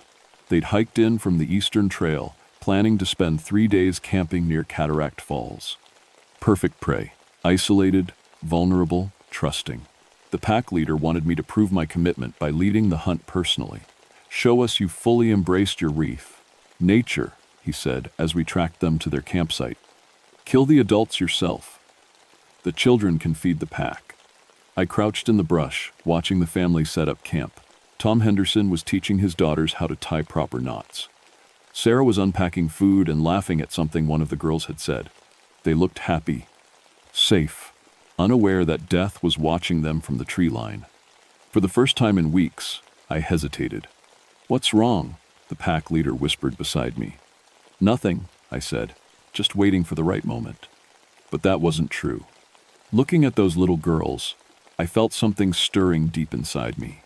A memory of who I used to be, or who I thought I used to be. The part of me that had chosen to become a park ranger, to protect people, not hunt them. "The children are afraid," one of the wolves said in my mind. I could hear them all now, their thoughts mixing with mine during hunts. They sense us watching. Fear makes the meat tender. The pack was getting restless. 7 massive predators circling the campsite, waiting for my signal to attack. But I couldn't give it. Something was wrong, not just with the situation, but with everything. The memories the pack leader had shown me, Vietnam, the murders, my true nature. They felt real, but they also felt foreign, like someone else's experiences grafted onto my mind. I thought about my real memories, the ones that felt authentically mine. 16 years of mountain rescue operations, pulling hikers out of ravines, treating snake bites, helping lost children find their parents. Those memories had weight, consistency, emotional truth. The Vietnam memories felt like a movie I'd seen but not lived. Now, Ezra, the pack leader hissed. Strike now while they're separated. Tom Henderson had wandered away from the campsite to gather firewood. Perfect time to take him down quietly. But instead of attacking, I found myself stepping into the clearing with my hands raised. Mr. Henderson, I called out. Park Ranger Ezra Holloway, I need to speak with you urgently. The pack leader snarled behind me, but I ignored him. Tom Henderson looked up from the wood he'd been collecting. Is there a problem, Ranger? Yes, sir. We've had reports of aggressive wildlife in this area. Large predators hunting in groups. I need to escort you and your family out immediately. Sarah Henderson emerged from their tent. What kind of predators? Wolves, I said, not taking my eyes off the tree line. I could see yellow eyes glowing in the shadows, hear growls of anger as the pack realized what I was doing. Unusually large and aggressive, they've killed several people in the past few weeks. The pack leader stepped into view then, still wearing his human disguise. Don't listen to him, he said calmly. Ranger Holloway has been suffering from head trauma, hallucinations, paranoid episodes. We've been looking for him for days. Tom Henderson looked confused. Who are you? Dr. William Marsh, psychiatric specialist with the Park Service. We've been tracking Ranger Holloway since he disappeared 3 weeks ago. He's been living in the wilderness, talking to imaginary wolves. It was a perfect cover story. Reasonable, believable, designed to make me look crazy if I tried to explain the truth. But I had one advantage the pack leader didn't know about. I'd been keeping a second journal, hidden in my boot. Real observations, written during brief moments of clarity when the wolf influence wasn't overwhelming my mind. Notes about the pack's behavior, their weaknesses, their fears. Sarah, I said urgently, get your daughters and start walking back toward the main trail. Don't run, but move fast. Now wait just a minute, Dr. Marsh said, moving closer. Ezra, you're having another episode. Why don't you sit down and let me help you? I pulled out my rifle and aimed it at his chest. Because you're not human. Tom Henderson stepped between us. Ranger, please, you're scaring my children. Good, I said. They should be scared. Mr. Henderson, that man isn't a doctor. He's something else. Something that's been manipulating my mind for weeks, making me think I'm a killer. The pack leader smiled sadly. Ezra, we've been through this. You killed 7 people before we found you. The evidence is overwhelming. But now I remembered the truth. The real timeline, not the false memories he'd implanted. I'd come out here to investigate murders, not commit them. The killer had been manipulating my mind from the first day, using my head injury against me, making me lose time and believe I'd done things I hadn't done. The bodies, I said. Where are the bodies of the people I supposedly killed? For just a moment, the pack leader hesitated. Hidden throughout the territory, as you well know. Then show them to me. Show the Hendersons. Prove I'm the killer. Another hesitation. Because he couldn't prove it. The bodies existed, but I hadn't killed them. The pack had been hunting humans long before I arrived, and they'd used my presence to cover their tracks. That's when the real wolves emerged from the forest. 7 massive creatures, walking upright like men but clearly not human. Their yellow eyes gleamed with intelligence and hunger. Sarah Henderson screamed and grabbed her daughters. Run! I shouted. Back to the trail, don't stop. The family ran, and the pack leader dropped his human disguise. His body stretched and changed, becoming something between man and wolf. Larger than either, with claws like knives and teeth like broken glass. You could have been pack leader, he snarled. Could have ruled your own territory. Instead, you choose to die protecting prey. The pack circled me, 7 nightmares moving with inhuman speed. But I'd learned a few things during my weeks with them. I knew their weaknesses. I pulled a flare from my pack and fired it into the dry leaves at my feet. The forest floor erupted in flames, creating a ring of fire around me. Wolves fear fire above everything else, even supernatural wolves. They backed away, snarling. "Silver," I called out to the pack leader. "That's why you never let me see you transform completely. Silver hurts you." I pulled out my backup ammunition. Bullets I'd loaded with silver coins melted down and reformed. Just a theory based on old Cherokee legends, but worth testing. The pack leader laughed. "Silver is a myth, Ezra. We're not werewolves. We're something much older." He leaped through the flames straight at me. I shot him in the chest 3 times. The silver bullets hit like explosives. Each impact sent him flying backward, howling in agony. The other wolves scattered, whimpering like beaten dogs. But the pack leader wasn't dead. He lay on the burning ground, changing rapidly between human and wolf forms. His body couldn't decide what it was supposed to be. "This isn't over," he gasped. "You've only delayed the hunt. We'll find you, Ezra. We'll find your family, your friends, everyone you've ever cared about." I walked over and put the muzzle of my rifle against his forehead. "No," I said. "You won't." The 4th shot ended it. The remaining wolves howled once in unison, then vanished into the forest. I let them go. Without their leader, they were just animals again. Dangerous, but not the supernatural threat they'd been under his control. I stumbled after the Henderson family, following their trail back toward the main hiking path. The fire was spreading behind me, but it was contained to the hollow where we'd fought. It would burn itself out against the creek. I found the Hendersons a mile down the trail, huddled together and crying. When Tom Henderson saw me coming, he raised a hiking stick defensively. "It's okay," I said, raising my hands. "It's over. The threat is eliminated." "Those things," Sarah Henderson whispered. "What were they?" "Wolves," I said. "Very dangerous wolves. But they're gone now." It was a lie, but a necessary one. The truth was too complicated, too unbelievable. Better to let the official report list it as an aggressive wolf pack eliminated by ranger action. I escorted the family back to their car and radioed for backup. When the other rangers arrived, I told them I'd tracked down and eliminated a pack of rabid wolves that had been attacking campers. Case closed. But privately, I knew it wasn't really over. 3 months later, I resigned from the Park Service. The official reason was medical retirement due to complications from my Vietnam injury. The unofficial reason was that I couldn't trust my own mind anymore. The pack leader had been inside my head for weeks, rewriting memories, implanting false experiences. Even after his death, I sometimes caught myself thinking thoughts that didn't feel like mine, remembering things that might not have happened. The psychiatric evaluation was inconclusive. They found evidence of severe mental stress and possible hallucinations, but my story was consistent, and the physical evidence supported most of my claims. 7 dead wolves, all unusually large. Claw marks on trees. Human remains in their den. What they couldn't explain was the supernatural elements, so they quietly left those out of the final report. Dr. Patricia Weston, the psychiatrist assigned to my case, was more direct. "Ezra," she said during our last session, "I believe something traumatic happened to you in those mountains. But the human mind sometimes creates elaborate fantasies to cope with events too terrible to accept as reality. Shape-shifting wolves, mind control, false memories. These could be your brain's way of processing a more mundane but equally horrifying experience." She was probably right. Maybe there had been no supernatural pack leader. Maybe just a clever human killer who'd driven me temporarily insane, made me think I was losing time and memory. Maybe the wolf forms had been hallucinations brought on by stress and head trauma. It would certainly be easier to believe that version. But 2 weeks after my retirement, I got a phone call from a ranger in Yellowstone. "Ezra, this is Mike Brennan, up in Wyoming.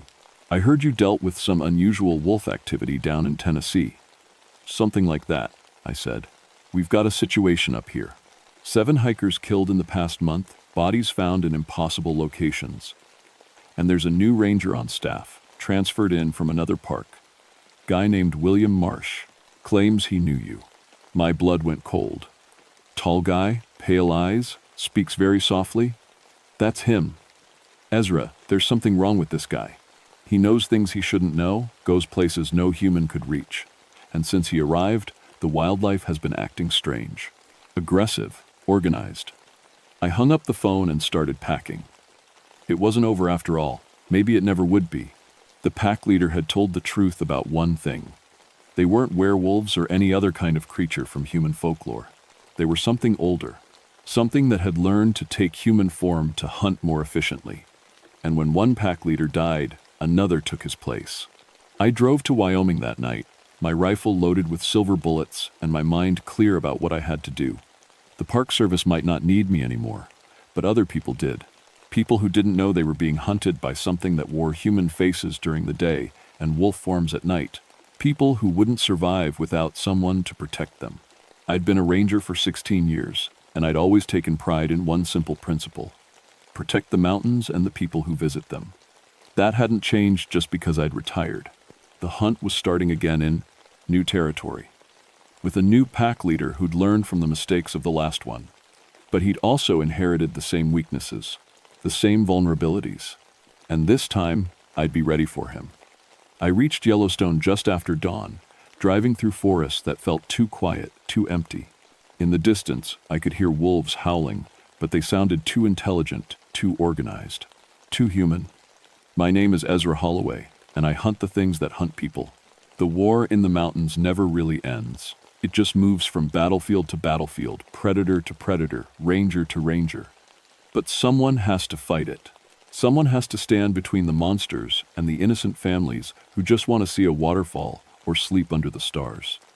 I parked my truck at the ranger station and checked my rifle one more time. Then I walked into the forest to find William Marsh and end this hunt once and for all. Or die trying. The mountains were waiting,